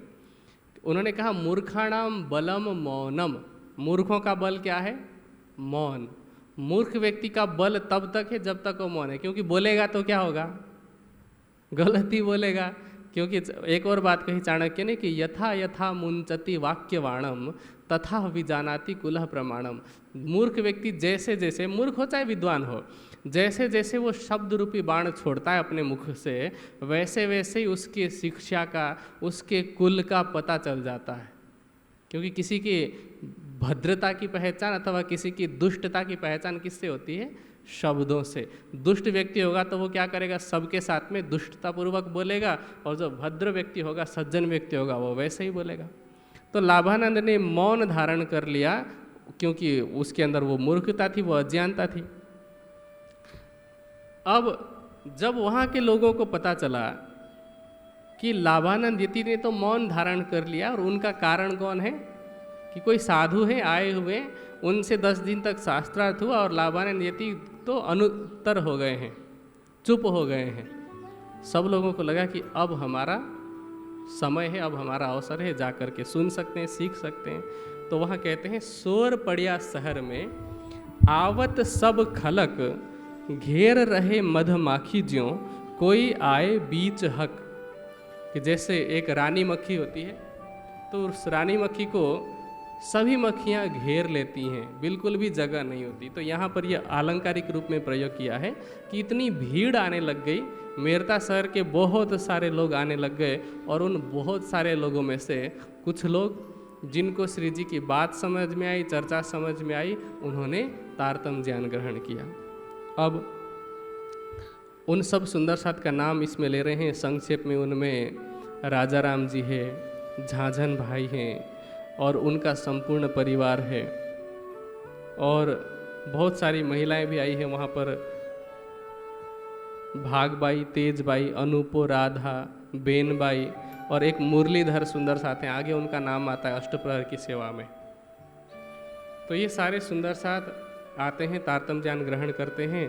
कहते हैं और इनकी सोहबत से, और जो लोग आए उनकी सोहबत से, उनकी संगति से, आया के एक साथ कुछ लोग और आते हैं, तिनके नाम ना लिखे। उन सबका नाम तो मैंने नहीं लिखा है, लेकिन पर धनीय पकड़े हाथ, लेकिन राज जी ने उनका नाम दिल में लिख लिया है, और राज जी ने उनको उनका हाथ पकड़ रखा है। तो सबका नाम लिख पाना संभव नहीं है। अब आगे श्री लालदास जी कहते हैं कि खर्ची पाती इनकी पहुंचत लड़ाई मिने। राजा राम और झांझन भाई की जो सेवा है कि अब जागनी के दौर में श्री जी ने बहुत सारी जगह पर चिट्ठी भेजी। कभी औरंगजेब के लिए चिट्ठी लिख रहे हैं, कभी किसी और के लिए, कभी नौतनपुरी चिट्ठी भिजवा रहे हैं। भले ही बिहार जी से अलग हुए, लेकिन उनको कहीं ना कहीं मतभेद था ना, मन में नहीं घुसने के अंदर। हमारे यहाँ क्या होता है कि अगर किसी से मतभेद हो तो मन भी भेद हो जाता है। जैसे एक विचार से कोई सहमत ना हो सकता है। जैसे उदाहरण के लिए मैंने यहाँ पर एक अंग्रेजी में 6 लिख दिया बड़ा सा, आप वहां से देखेंगे तो उसको 9 देखेंगे उल्टा। तो दृष्टिकोण का फर्क है, नजरिया, परसेप्शन का तो हो सकता है, लेकिन हम क्या करते हैं, हम मन भेद रख लेते हैं। अगर हमारी बात से कोई सहमत नहीं है तो वो गलत ही है, ऐसा सोचते हैं। हर बार ऐसा नहीं होता है, और हर बार ऐसा नहीं होता है कि जो आपने कह दिया वही सच हो। कई बार सच हो भी सकता है, कई बार नहीं हो सकता है। तो अब बिहार जी को भी चिट्ठी लिख रहे हैं, बहुत सारे जगह पर लिख करके चिट्ठी भेजते हैं, और उसके लिए तो पैसे की जरूरत पड़ती है ना। कागज उस समय तो आजकल की तरह होते नहीं कि गए और रिंग खरीद करके लेके आए, 100-100 ऊपर भी काम हो गया। उस समय तो कागज वगैरह भी दुर्लभ थे, कम मिलने वाले पदार्थ थे। फिर साथ में स्याही लगती है, क्या बहुत सारी चीजें लगती है, और फिर पतली कमरी ओढ़ने को आवत थी धूप से, और सभी सुंदर साथ के ओढ़ने के पतले पतले कम्बल वगैरह भी वही भेजते। सोचिए कि 500 की जमात सूरत से निकली है, सीलपुर में पहुंचे तो कुछ लोग जुड़े होंगे, मेरता में पहुंचे तो भी कुछ लोग जुड़े होंगे, और पन्ना में पहुंचे थे तो 5000 की जमात हुई थी। अब तो ये लगभग 1734 के आसपास का समय है। पन्ना की पहुंचते हैं 1740 में, और उसके बाद भी अगले लगभग 3 वर्ष तक, तो लगभग 9 वर्ष तक इन्होंने सिर्फ एक परिवार की सेवा की, 5000 सुंदर साथ की। और अगर बात देखिए थोड़ा पहले कम और बाद में ज्यादा माने, तभी औसत 3000 सुंदर साथ के लिए उन्होंने कम्बल वगैरह की व्यवस्था की है पिछले 9 वर्ष तक। क्योंकि जैसा कि मैंने दूसरे तीसरे दिन की चर्चा में भी कहा कि भीतर किसी को सिखावन मिला है, आश्रम की जो व्यवस्था है, राजा और झांझन भाई ने जिस तरह से सेवा की है, पहले गृहस्थ में रहने श्री जी के पहुंचने से पहले गृहस्थ आश्रम, श्री जी ने जो ज्ञान दिया, जब ज्ञान प्राप्त करके जागृत हो गए तब वो वानप्रस्थी बने। घर में रहते माया का सारा काम कर रहे हैं, लेकिन अपने लिए कुछ नहीं। जितना भी व्यापार व्यवसाय कर रहे हैं तो क्यों कर रहे हैं कि ये जो कमाई है वो सुंदरता की सेवा के लिए जाए। और उन्होंने जैसे ही वो सेवा समाप्त हुई बनना पहुंचे श्री जी छत्रसाल जी ने को सेवा ली तो तुरंत ऐसा नहीं कि आगे लोग घर गए, उन्होंने तुरंत चिट्ठी लिखी श्री छत्रसाल जी को कि अब आप कहें तो हम आप जाए तेरे प्रसंग वो लंबा है तो उसकी लंबाई की चर्चा नहीं कर रहा हूँ। लेकिन जैसे ही उधर सेवा समाप्त हो गई उस तरह की घरवाली तो उन्होंने वहां का काम बंद कर दिया और फिर घर बार छोड़ कर वो पहुंचे पन्ना की स्थिति की सेवा। तो वो विरत थे, घर में रहते हुए संसार में माया में रहते हुए भी वो माया से रहे। यदि हम भी संसार में रह रहे हैं राज्य की सेवा को ध्यान में रख करके तो हमारी भी उसी तरह से जागनी होगी जिस तरह से राजा महाजन भाई थी। तो इस तरह इन्होंने सेवा की आखिरी समय तक जब तक जागने का कार्य चलता रहा जब तक खाना नहीं पहुंचे। अब मेरठे में उस लाभर देवी के खबर सुन करके बहुत सारे लोग आने लगे। कहते चर्चा और दीदार को खलक चली आवे उनको, खलक मतलब आम जमा चलते हुए आते हैं।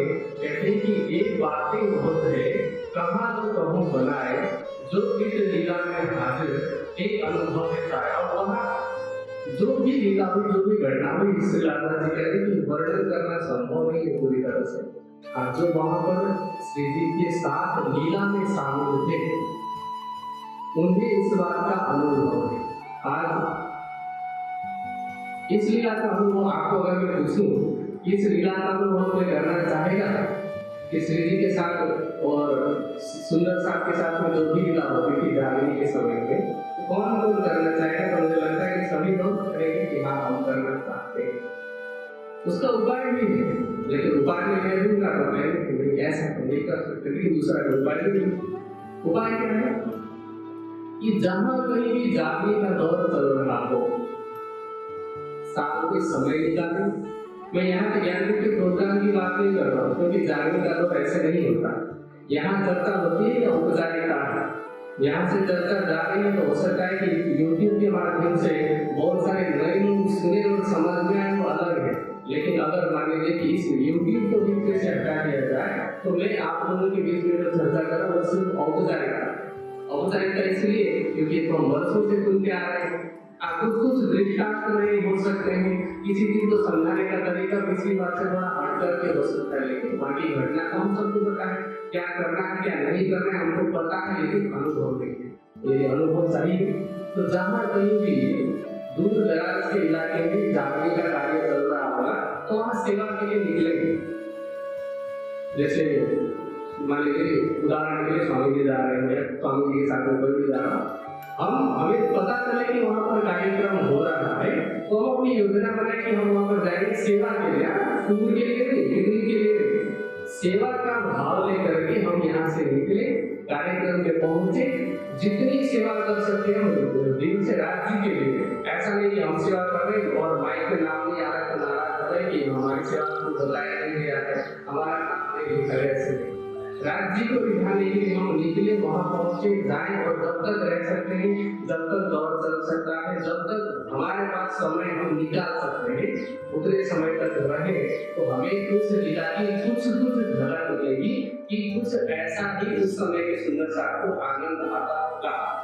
और आप में से भी कोई सुंदर साहब गए हैं कहीं पर किसी यात्रा में तो आपको पता होगा शायद। और ये मैं इसलिए भी कह रहा हूँ क्योंकि अभी आने वाले कुछ समय के बाद लगभग 2-2.5 महीने के बाद अक्टूबर के मतलब आधा अक्टूबर बीतने के बाद 100 दिन का कार्यक्रम होने जा रहा है गुजरात के अलग अलग गांवों में।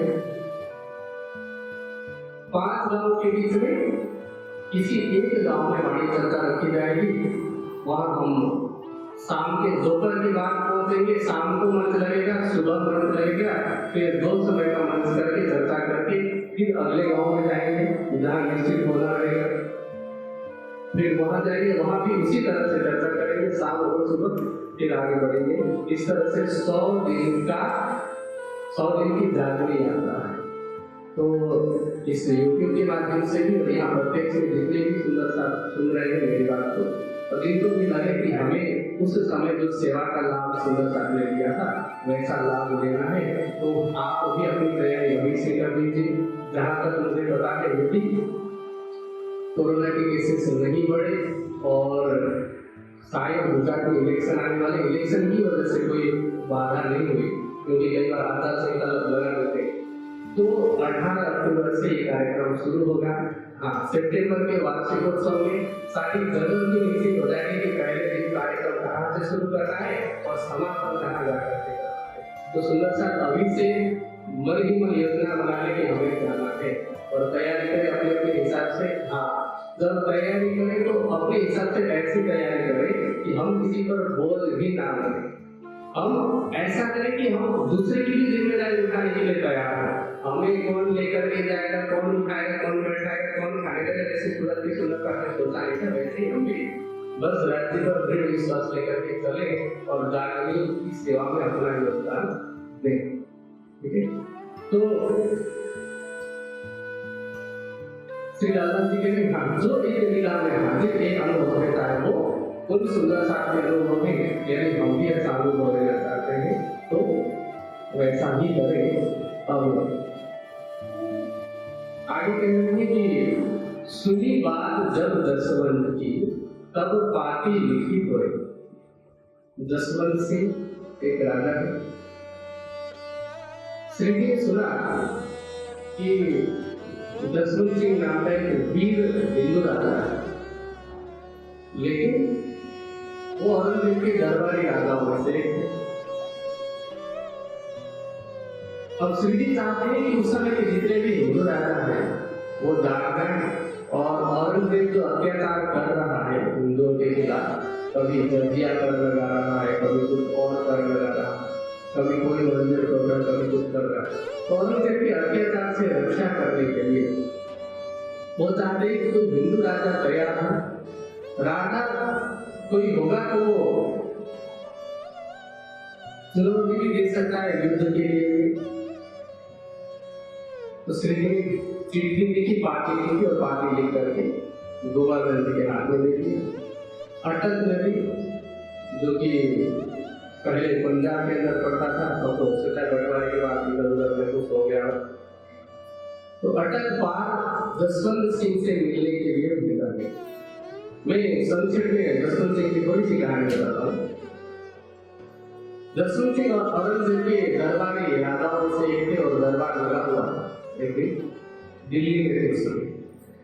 तो औरंगजेब के कुछ सैनिक थे, वो एक बब्बर शेर को पकड़ करके गया। बहुत बड़ा शेर था और लोगों ने कहा कि पता राजा के आसपास के जो लोग होते हैं वो अधिकांश वो जागरूकता रखते और बड़ा करा करते। और जिस राजा के ऐसे नजदीकी लोग होते ऐसे राजा है कभी न कभी विनाश हो जाता है, पतन हो जाता है, कभी भी ऊपर नहीं बढ़ सकता है। या तो वो व्यक्तिगत रूप से चारित्रिक रूप से खराब हो जाएगा या फिर उसके राज्य का ही पतन हो जाएगा। और औरंगजेब के साथ भी ऐसा ही है, चारित्रिक रूप से उसका पतन हुआ, आप कौन उसको अच्छे रूप में याद करता है। तो उनके जो सैनिक थे वो एक शेर पकड़ करके लेके और कहने लगे कि महाराज बादशाह सलामत, जैसा शेर आपके दरबार में है वैसा शेर आसपास के क्षेत्र में है, पूरे हिंदुस्तान में नहीं।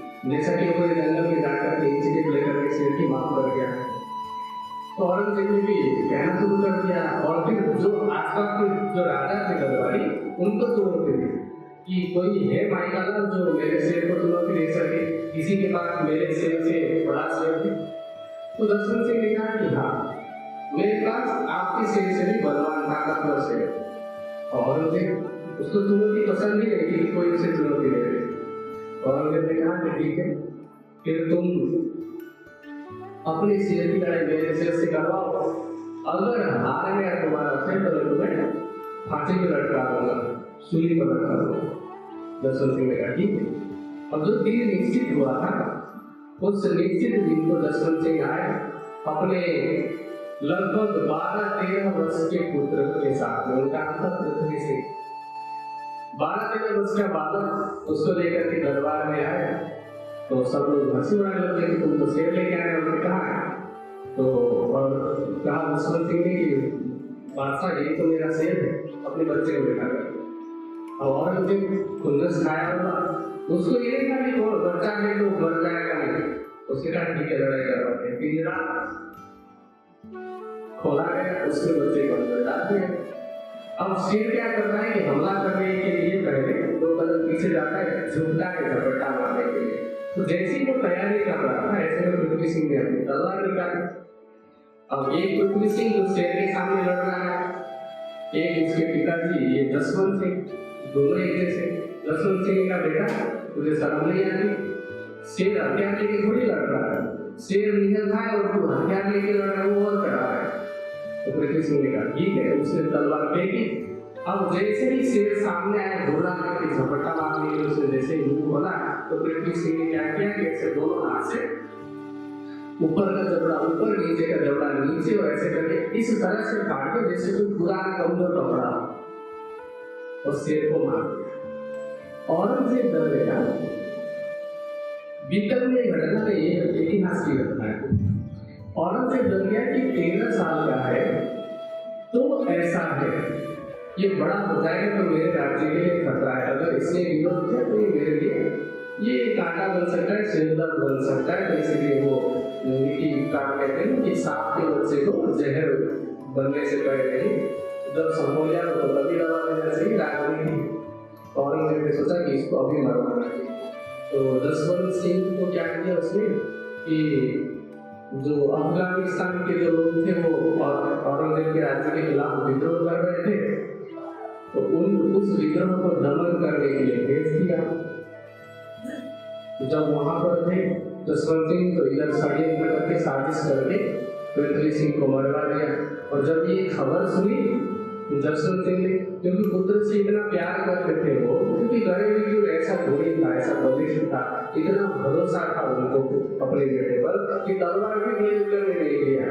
तो उस पुत्र का वियोग वो सहन नहीं कर सकते, और कुछ समय के बाद उस वियोग में तड़प करके उनकी भी मृत्यु हो गई। जसवंत सिंह की कहानी उनका इतिहास है। लेकिन अभी तो वो पूरी घटना घटित नहीं हुई है। तो श्री जी ने उस जसवंत सिंह को जगह रखी, चिट्ठी लिख करके भेजी।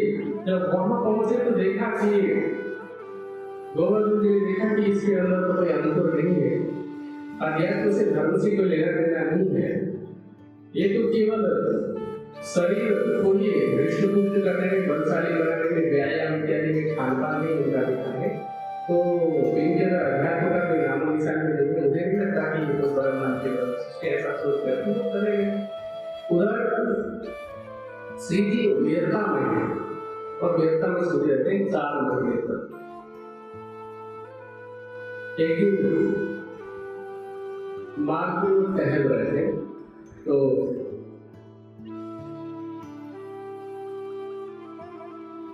मीनार पर चढ़ कर एक मौलवी की मुल्ला ने बांध दिया, बांध मतलब अजान दिया, और अजान में कहते हैं ला इलाहा इल्लल्लाह मुहम्मदुर रसूलुल्लाह। जब श्री जी ये बात सुनी, कहते हैं ऊपर चढ़ कलमा गया ला इलाहा इल्लल्लाह मुहम्मद रसूलुल्लाह की एक खबर करे अल्लाह। ये खबर देने वाला कौन है? खुद परमात्मा। तो श्री जी ने जब बात सुनी तो उनको तुरंत ये क्लिक कर गया दिमाग में कि लाख का अर्थ तो होता है नहीं, और इलाह का मतलब होता है सत्य है, और इलाह का मतलब हो गया कि उससे भी बड़े। तो कहते हैं कि लाख तो नानी को कहा, इलाह तो है हद, एक अक्षर अक्षर की बात बड़ी विग्रह। ये तो अक्षर की बात हो रही, ला मतलब अक्षर हो गया, और इलाह मतलब अक्षर हो गया, और इलाह मतलब उससे भी ऊपर। और उसकी खबर लाने वाले कौन? मोहम्मद साहब, वो अल्लाह के रसूल हैं। और क्योंकि श्री देवचंद्र जी ने पहले ही उनको बता दिया था मिहिर राज्य को कि कुरान में भी ब्रह्म सृष्टियों की बातें लिखी हुई है, क्षर अक्षर अक्षरादि की पहचान लिखी है, जिसको गीता के अंदर क्षर अक्षर और उत्तम पुरुष कह करके वर्णन किया है, उसी को कुरान में ला इलाहा इल्लल्लाह कह करके वर्णन किया। तो श्री जी कहते हैं कि दूसरा तो कोई है नहीं, इनका कौन दावा करे बिना हम, हमारे अतिरिक्त ये ईश्वर और अक्षरातीत के ज्ञान की पहचान देने वाला, उसका दावा करने वाला तो कोई भी नहीं है। और मोहम्मद साहब निश्चित रूप से हमारे पैगंबर के हमारे लिए संदेश लेकर के आए थे। तो इस तरह से उनके मन में विचार आया। श्री जी विचार कर रहे थे, आगे जाकर के उन्होंने लालदास जी को भी बताया कि आज हमने ऐसी बात पाई। कहते हैं यहाँ लगे कतेव की चर्चा में न चित्त। इससे पहले तक श्री जी ने कभी कतेव पक्ष की चर्चा नहीं की थी। बहुत सारे सुंदर साहब ऐसे हैं जो ये कहा करते हैं कि ऐसा जब कहा, जब ये आवाज सुनी मीरा की, उस समय अक्षर की सुरता ने उनके हृदय में प्रवेश किया। उसके बाद पुराण के भेद खुले। श्री जी को पुराण के भेद उसके बाद खुले और तब जाकर के कतेव पक्ष में चर्चा करना शुरू कर दिया, जबकि ये पूर्णतः सत्य नहीं। क्योंकि राज्य को पुराण की का भेद खोलने के अक्षर ब्रह्म की आवश्यकता नहीं है, क्योंकि अक्षर से बात करने वाला कौन? राज्य। आयते मोहम्मद साहब तक पहुंचाने वाला कौन? जबराइल। तो जबराइल भी पहले से उसका विराजमान होकर के लीला कर रहा है। अक्षरातीत राज्य का आवेश भी उसका विराजमान होकर के लीला करता है। तो ऐसा नहीं है कि पुराण का रहस्य खोलने के लिए जब तक अक्षर ब्रह्म नहीं आएंगे तब तक नहीं खोल पाएंगे, ये गलत बात है। क्योंकि पुराण का ज्ञान देने वाले भी पहुंचाने वाले भी दोनों उस कर रहे हैं। हाँ, यह अलग बात है कि इससे पहले आवश्यकता ही नहीं पड़ी कि इससे पहले प्रसंग ही नहीं बना था। अब चूंकि आगे जहाँ पहुंचने वाले हैं दिल्ली, क्योंकि मेरठ से चलकर के आगे दिल्ली पहुंचते हैं, तो वहां पर अब कटेव परंपरा का रहस्य उजागर करने की आवश्यकता पड़ रही, क्योंकि वहां पर मुस्लिम बहुत स्थान। इसलिए अब जैसे दिन विकसित था, पुराण का भेद निकलना प्रकट होना शुरू हुआ, तो श्री जी ने कहा कि आज हमने ऐसी ऐसी बात सुनी। करने की सारी बात बताई और कहा कि मोहम्मद साहब पुराण लेकर के आए, सब तुम्हारा मतलब। कहते कि वहां पर सारे तुम्हारे मतलब की बात लिखी है, ब्रह्म सृष्टियों की बात लिखी है। और यहाँ से मोहम्मद साहब के ज्ञान से, मतलब कतेव पक्ष के ज्ञान से हिंदू पक्ष का ज्ञान मिल करके चला। कहते हैं कि तब मोहम्मद सो मिल चले, तब अहमद आया सीता। अहमद मतलब होता है श्रेष्ठ, महान। जैसे हम जिनको महामती कहते हैं ना, यहाँ से मोहम्मद साहब के अंदर की जो शक्ति जो लीला कर रही थी, अब वो लीला यहाँ से प्रकट होनी शुरू हुई। पहले देवचंद्र जी का ज्ञान चाहे हो रहा था हिंदू पक्ष का, अब मोहम्मद साहब का भी ज्ञान शुरू हो गया। कहते हैं कि ईसा और मोहम्मद मिले मारे दज्जाल सीता। ईसा मतलब श्यामा जी देवचंद्र जी का ज्ञान, और मोहम्मद साहब जिन्होंने कतेव का पुराण का ज्ञान दिया।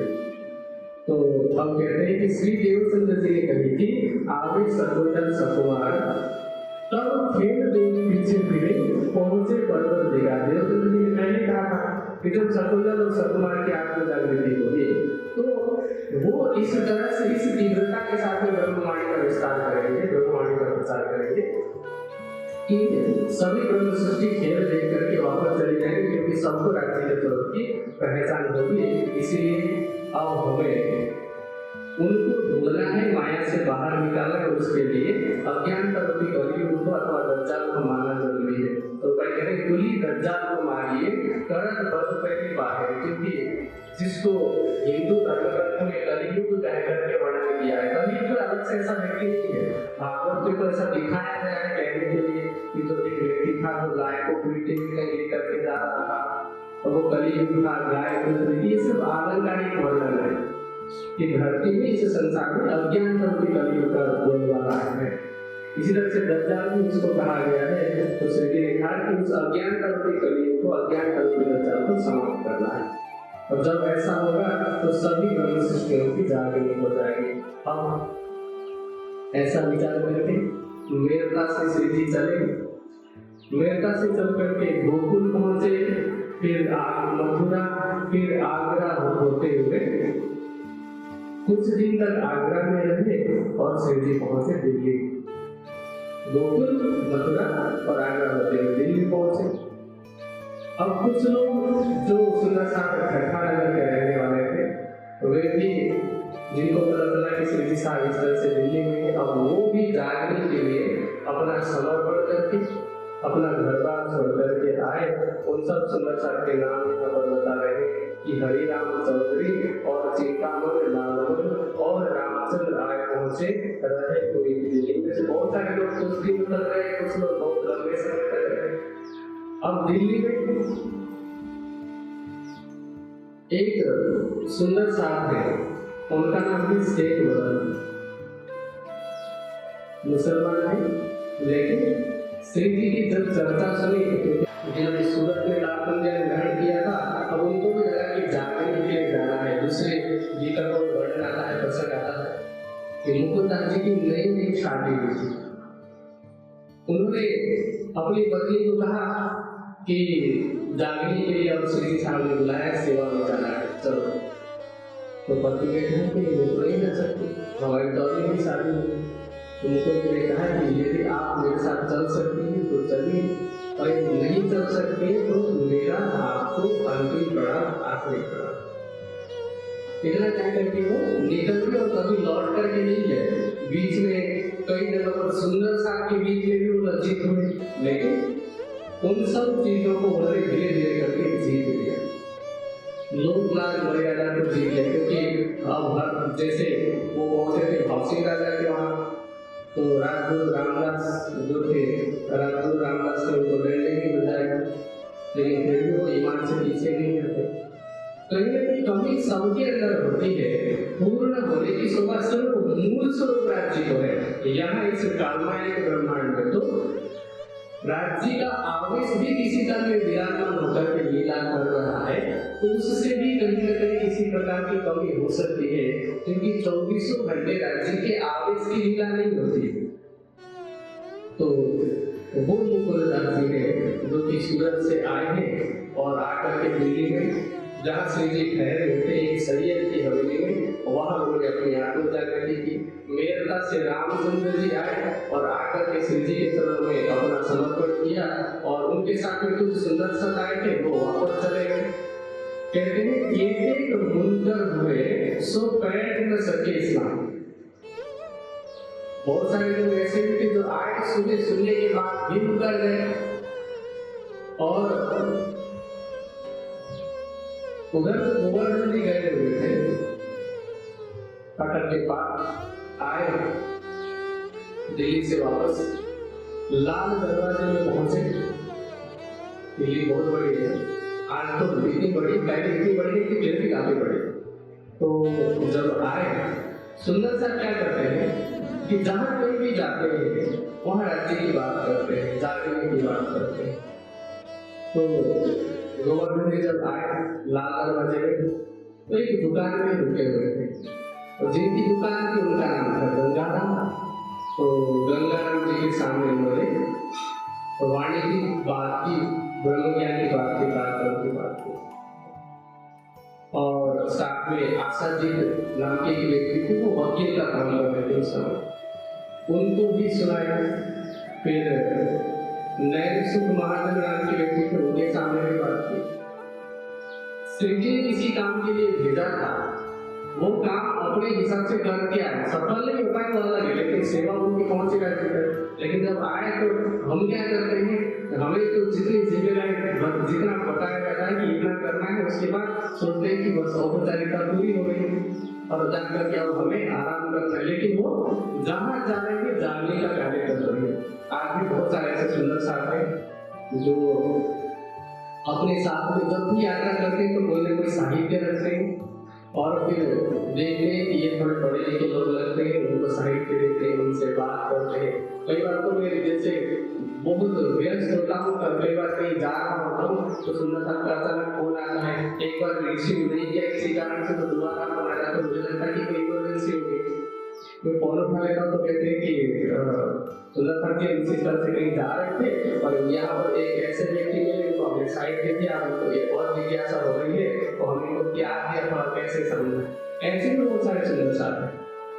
तो हम जितने भी सुंदर साथ हैं अपने अपने तरफ से मान लीजिए कि हम यात्रा तो प्रतिदिन करते ही हैं, दैनिक जीवन में यात्रा हमारे जीवन का अंग है। हम जहाँ कहीं भी जाएं अपने साथ मान लीजिए 100 रुपये का भी साहित्य रखते हैं ना, 100 रुपये से ज़्यादा तो हम टोल टैक्स में लगा देते हैं, तो वही 100 रुपये का हम साहित्य भी रखते मान लीजिए। छोटे छोटे ग्रोसर 100 रुपये के कितने आ जाते हैं, लगभग 120 ग्रोसर आ जाते हैं, बनाने में इतना खर्चा आता है। अच्छा कॉमर्स के पास किसी छोटी जो पुस्तिका है वैसे 10 किताबें आ जाती हैं। तो इस तरह के साहित्य हम अपने पास रखें और रास्ते में अगर 2, 4, 5 व्यक्तियों के मिलेंगे, उनमें से 5 में से एक व्यक्ति भी थोड़ा सा जिज्ञासु मिला तो आपका 100 रुपया सफल हो गया। तो ऐसी जो शिक्षा है हम छोटी छोटी घटनाओं से ले सकते हैं। हम कई बार क्या करते हैं, अब पिछली बार जब तक हो गई होगी तो मैंने भी उस विषय में विचार नहीं किया होगा, अभी सामने आया तो मुझे लगा कि हाँ इस तरह की शिक्षा हो सकती है कि जहाँ भी जाए तो वहाँ राज्य की बात करें। सोचिए कि गोवर्धन जी के माध्यम से बात सुनी, शासन की बात सुनी, उनसे पहचान हो गई गंगाराम जी को, अरे यही गंगाराम है जो 12 कवियों में जिनका नाम शामिल आता है, जो औरंगजेब के दरबार में पूरे ईमान के साथ हो गए। तो अब इस तरह से अपना काम करके अपनी सेवा करके गोवर्धन जी वहाँ के उर्दू बाजार में घूम रहे थे, तो वहाँ गरीबदास जी मिले। गरीबदास जी मतलब भी जो जिनकी विनम्रता के कारण उनको गरीबदास जी की शोभा में देखे, तो उनको पूछ लिया कि श्री साहब कहाँ पर है, तो कहा कि एक विठल का मोहल्ला है, विठल गाँव का मोहल्ला है, वहाँ किसी सैयद की हवेली में श्री ठहरे। गोवर्धन जी जहाँ ठहरे हुए थे पहले गए, फिर गरीबदास जी श्री जी के पास गए और श्री जी से निवेदन किया कि गोवर्धन जी आ गए हैं, पहुंच गए हैं। फिर गोवर्धन जी ने जितने लोगों को जगाया था, ताकत ज्ञान सुनाया था, उन सबको लेकर के श्री जी की शरण में आए और अब उस हवेली में श्री जी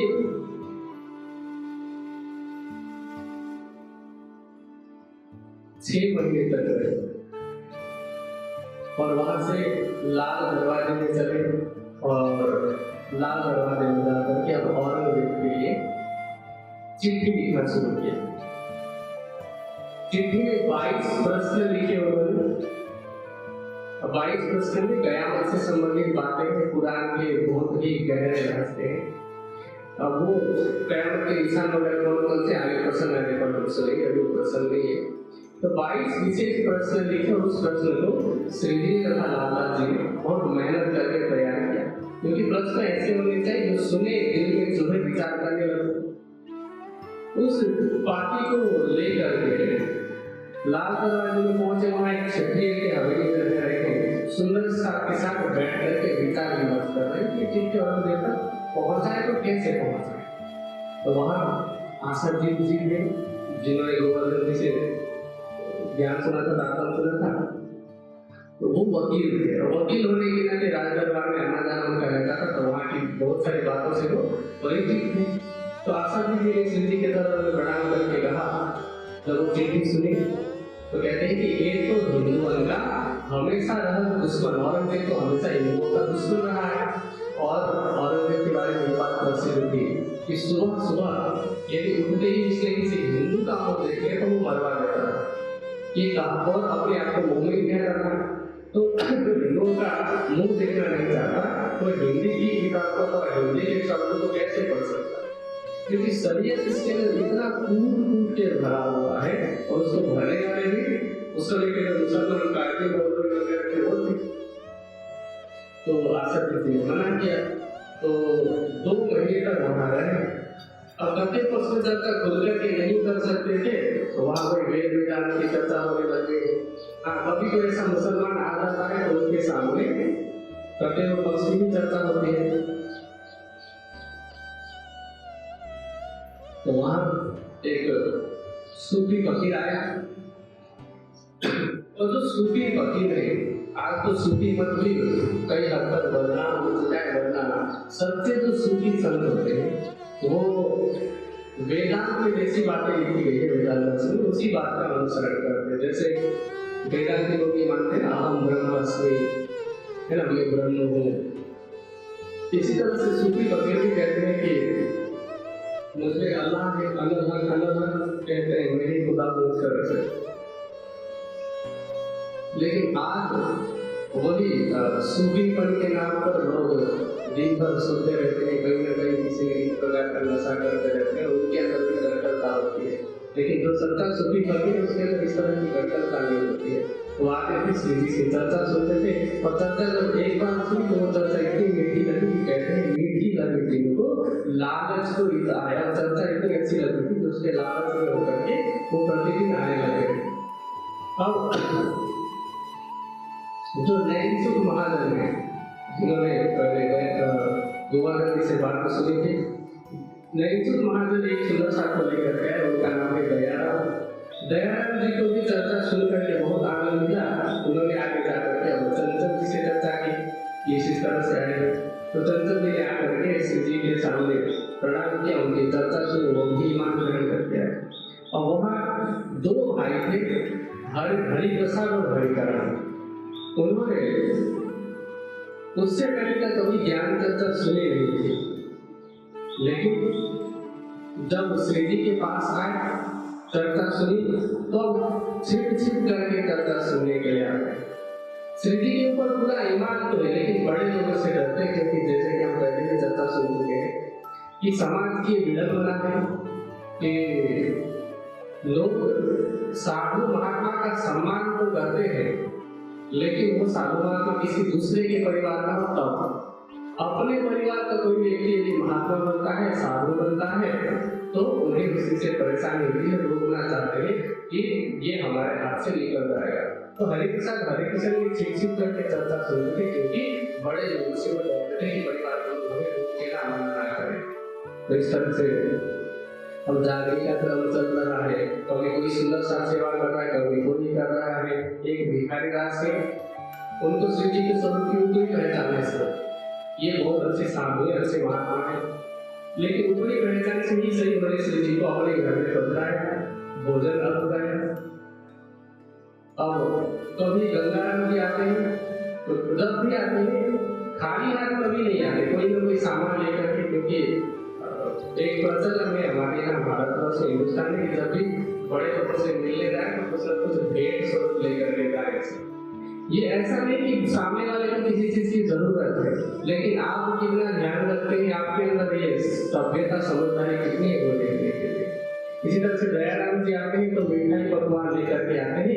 चंचल जी की अपनी दुकान थी, तो अपनी दुकान से चुपके से कोई ना कोई मिठाई इत्यादि लेकर के श्री जी की सेवा में आते हैं, क्योंकि अब दुकान चाहे अपनी हो, लेकिन अब रोज क्योंकि घर वाले सारे तो सुनना चाहते कि सबको श्री जी के स्वरूप की पहचान नहीं थी, और रोज रोज अपनी दुकान से ही कोई सामान ले करके जाएगा तो घर वाले रोते ही रोकेंगे।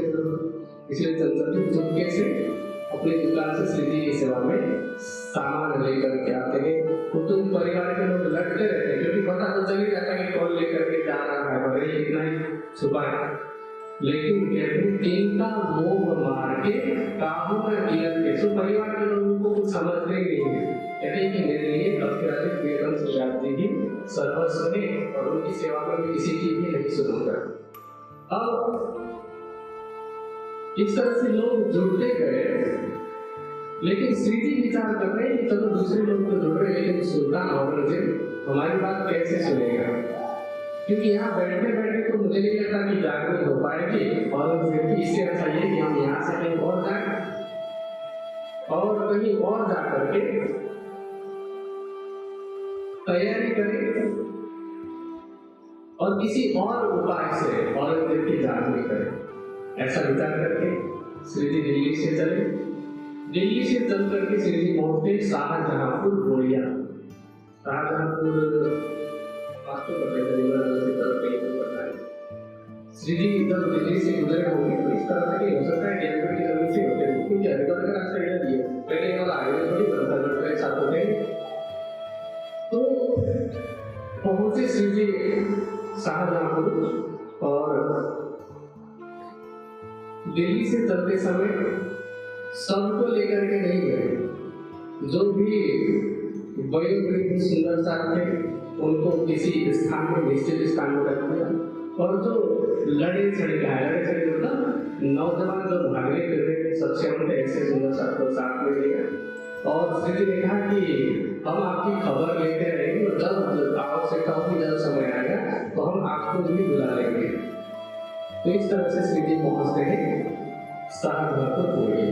अब इसी बीच में एक छोटी सी घटना जिससे कि बहुत बड़ी सीख मिलती है, वो घटना श्री लालदास जी बीच में जोड़ते हुए कहते हैं कि इसी समय बोरिया से कुछ दिन पहले सूरत से एक सुंदर सा गाय, उनका नाम है लक्ष्मीदास, और अपने परिवार के साथ में वो आए। रूपाबाई जी ने, बेटी यमुना जी ने, बहुत सारे अपने परिवार के सभी लोगों को लेकर के आए और आए तो दिल्ली में उन्होंने एक जगह ले ली और उस घर में परिवार रहता था। जब समय होता था श्री जी की सेवा में जाते थे, बाकी अपने घर में रहते थे। तो लक्ष्मीदास जी के घर में चमत्कारी लीला होने लगे, आड़ी का लीला जिसको कहते हैं। वहाँ क्या हुआ कि राज्य दर्शन देते थे, प्रतिदिन भोजन ग्रहण करते थे। और पहले दिन जब उन्होंने दर्शन दिया तो ये कहा राज्य ने कि 8वें दिन आपके द्वारा, लक्ष्मीदास जी कह रहे हैं कि आपके द्वारा 8वें दिन सतुमार की जागरण होगी। अब श्री जी के पास पहुंचे लक्ष्मीदास जी तो कहा कि मेरे घर में ऐसे ऐसे आगे राज्य ने मुझे कहा है कि आपके द्वारा 8वें दिन में लीला होने वाली जागरण की। तो श्री जी ने कहा कि ये राज्य की मेहर तो किसी किसी पर भी होती है, और जो भी जागरण की सेवा करने वाला है, यदि कोई मेरे आगे बढ़ करके, मुझसे आगे रह करके सेवा करना चाहता है तो उसके पीछे पीछे चलने के लिए भी तैयार है। और कोई मेरे साथ में बैठना चाहता है कि मुझे इनकी बराबरी में बैठना है, तो उसके लिए भी मैं तैयार हूँ। मेरे आगे बैठना हो या फिर मेरे बराबरी में बैठना हो, कोई समस्या नहीं है, क्योंकि सदगुरु धनश्री जी के अंदर राज्य विराजमान थे, वो किसी सुंदर साथ के अंदर विराजमान होकर के जागरण करा रहे हैं। तो वो महत्वपूर्ण है, कौन कर रहा है वो महत्वपूर्ण नहीं है। और यदि आप स्वयं नहीं कर रहे हैं तो फिर कोई भी सुंदरता, मेरा पीछा मत करना, मेरा साथ मत छोड़ना। और इस तरह से जब कहा तो लक्ष्मीदास जी कहते हैं कि आपके आगे तो नहीं बैठूंगा, लेकिन हाँ, क्योंकि उससे सातुमार की जागरण हुई है तो आपकी बराबरी में जरूर बैठ सकता हूँ। तो अब 2 दिन बैठ गए, 3 दिन बैठ गए, तो क्या हुआ कि भीम भाई और श्याम भट्ट जी, ये 2 सुंदर सा काना मारते, जब भी आए तो कहेंगे धाम के भले, क्योंकि अब श्री जी के लिए वही शब्द का संबोधन करते थे, रामनली अथवा हेरा जी, प्राणनाथ, जो भी कहते थे। जो श्री जी के बराबर में बैठे उसको भी वही संबोधन करेंगे। तो 2-3 दिन तक श्याम भाई और भीम भाई ने दोनों ने कहा होगा कि धाम के धनी लक्ष्मीदास जी को हमारा प्रणाम। इस तरह से तो 2-3 दिन तक तो जैसे तैसे सरल भजन करके बैठे, लेकिन अब इतनी शर्म आई कि वो बैठ नहीं पाए, उतर गए।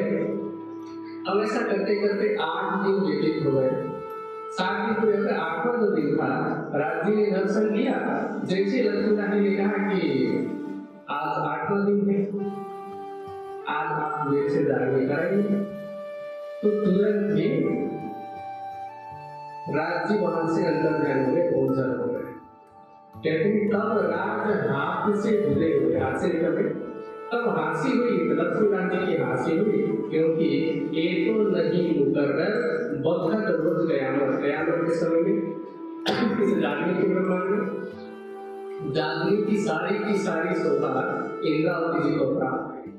इस 6ठे दिन की लीला में भी इसी परम ब्रह्ममुनि के द्वारा जागरण हो रही है, उसका ही श्रेय महामंत्री को मिलता है, क्योंकि वाणी कहती है इसका देव आवेश का सब सहयोग कर इंद्रावती जी के अंदर जो राज्य का आवेश लीला कर रहा है, वो जब ब्रह्म सृष्टि को हिस्सा देती है तब उनसे जागरण की लीला होती है। पहला, अब किसी के मन में ये सवाल हो सकता है दूसरी बात कि राज्य झूठ कैसे बोल सकते हैं, तो झूठ नहीं बोला, राज्य 8वां दिन आता ही नहीं, 7वें दिन होते हैं ना, 7वें दिन तो होते हैं ना, 8वां दिन आता नहीं है, किसी भी हिसाब से देखें है ना, दिन के हिसाब से भी।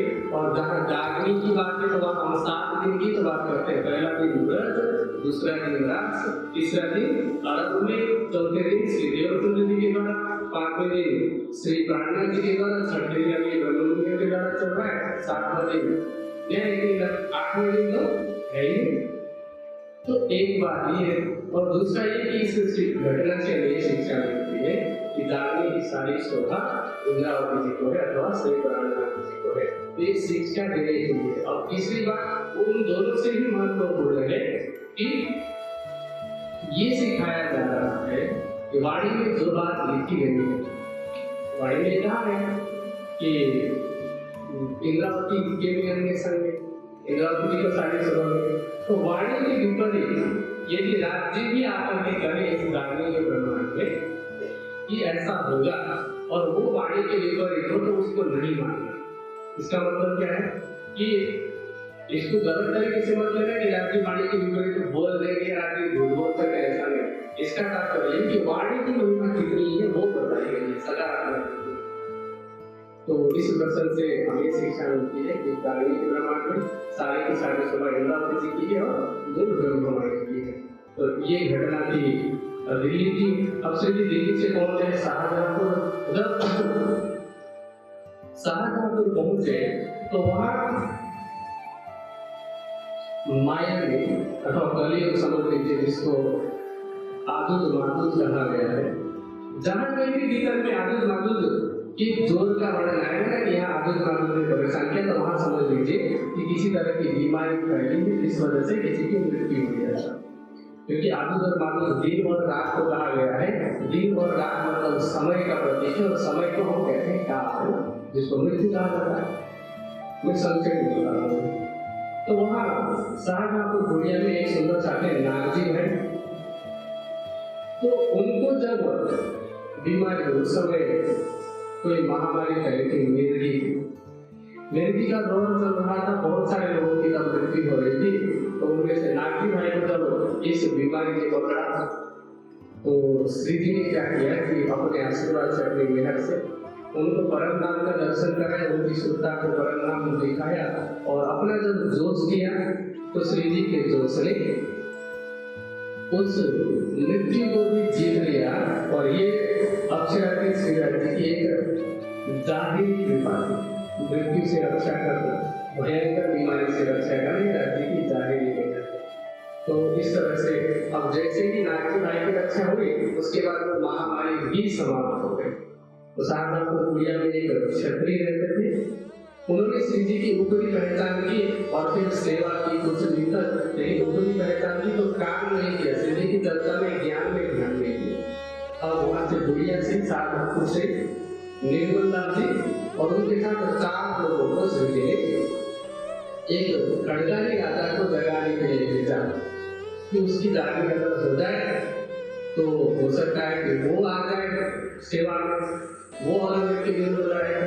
तो जगाने के लिए जगह जगह पर जाए। आगे एक कीर्तन का प्रकरण दिया है जिसमें उन्होंने सभी राजाओं का आह्वान किया कि राजा ने बड़ोरे राणे गाया वो धर्म जाता है, धर्म जाता है और धर्म की रक्षा के लिए दौड़ी है। अब वहां जब गए निर्मल दास जी 10-12 दिन तक रहे, जाकर के देखा वहां पर कुछ भी नहीं था। तो श्री जी ने क्या किया कि मुड़िया में से ही जो 22 से लिखे गए थे हिंदी भाषा में उसको अनुवाद कराया फारसी में और अनुवाद करके भीम भाई तथा लालदास जी को कहा कि आप जाइए और जाकर के पैगाम दीजिए, संदेश दीजिए। दोनों तैयार होकर के हुक्म राज्य का मान करके चले गए। बुढ़िया शहर से दिल्ली भी पहुंचे, लेकिन अब राज्य के दोस्त जिसको हम दबराई कहते हैं उसने अंतम प्रेरणा की श्री जी को कहा कि ये काम नहीं होने वाला है।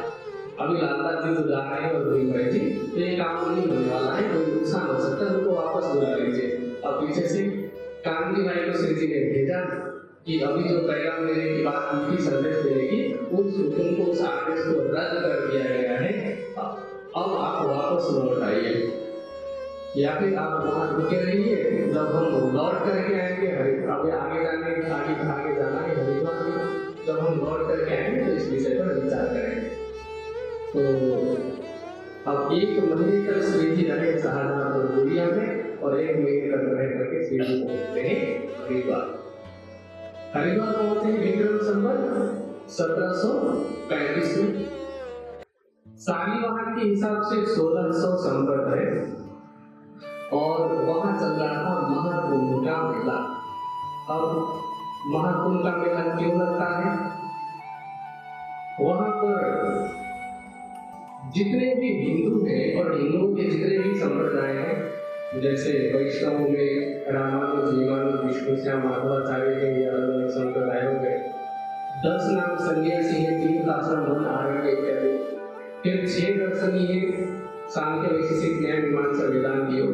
इस तरह से अलग अलग संप्रदाय, अलग अलग वर्ण, अलग अलग आश्रमों के लोग आए थे। वहां पर किस तरह से लोगों ने श्री जी को देखा, श्री जी के ऊपर ही शंका की, संदेह किया।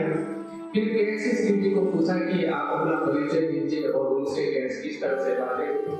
श्री जी ने किस तरह से उन सब के सिद्धांत को सुनने के बाद प्रश्न किया, किसी को भी उत्तर नहीं आया, तो अब वापस उन्होंने श्री जी को प्रश्न किया कि आप अपना सिद्धांत बताइए।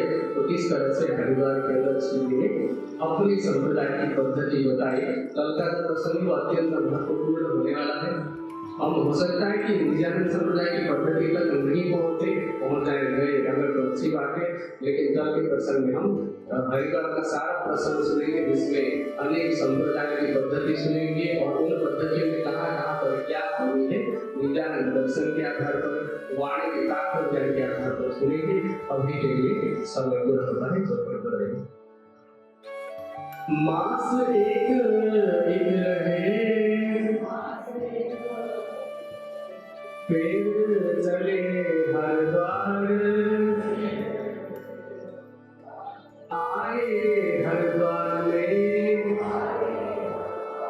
ताको कहो विस्तार, ताको कहो विस्तार। बोलो श्री प्राणनाथ प्यारे की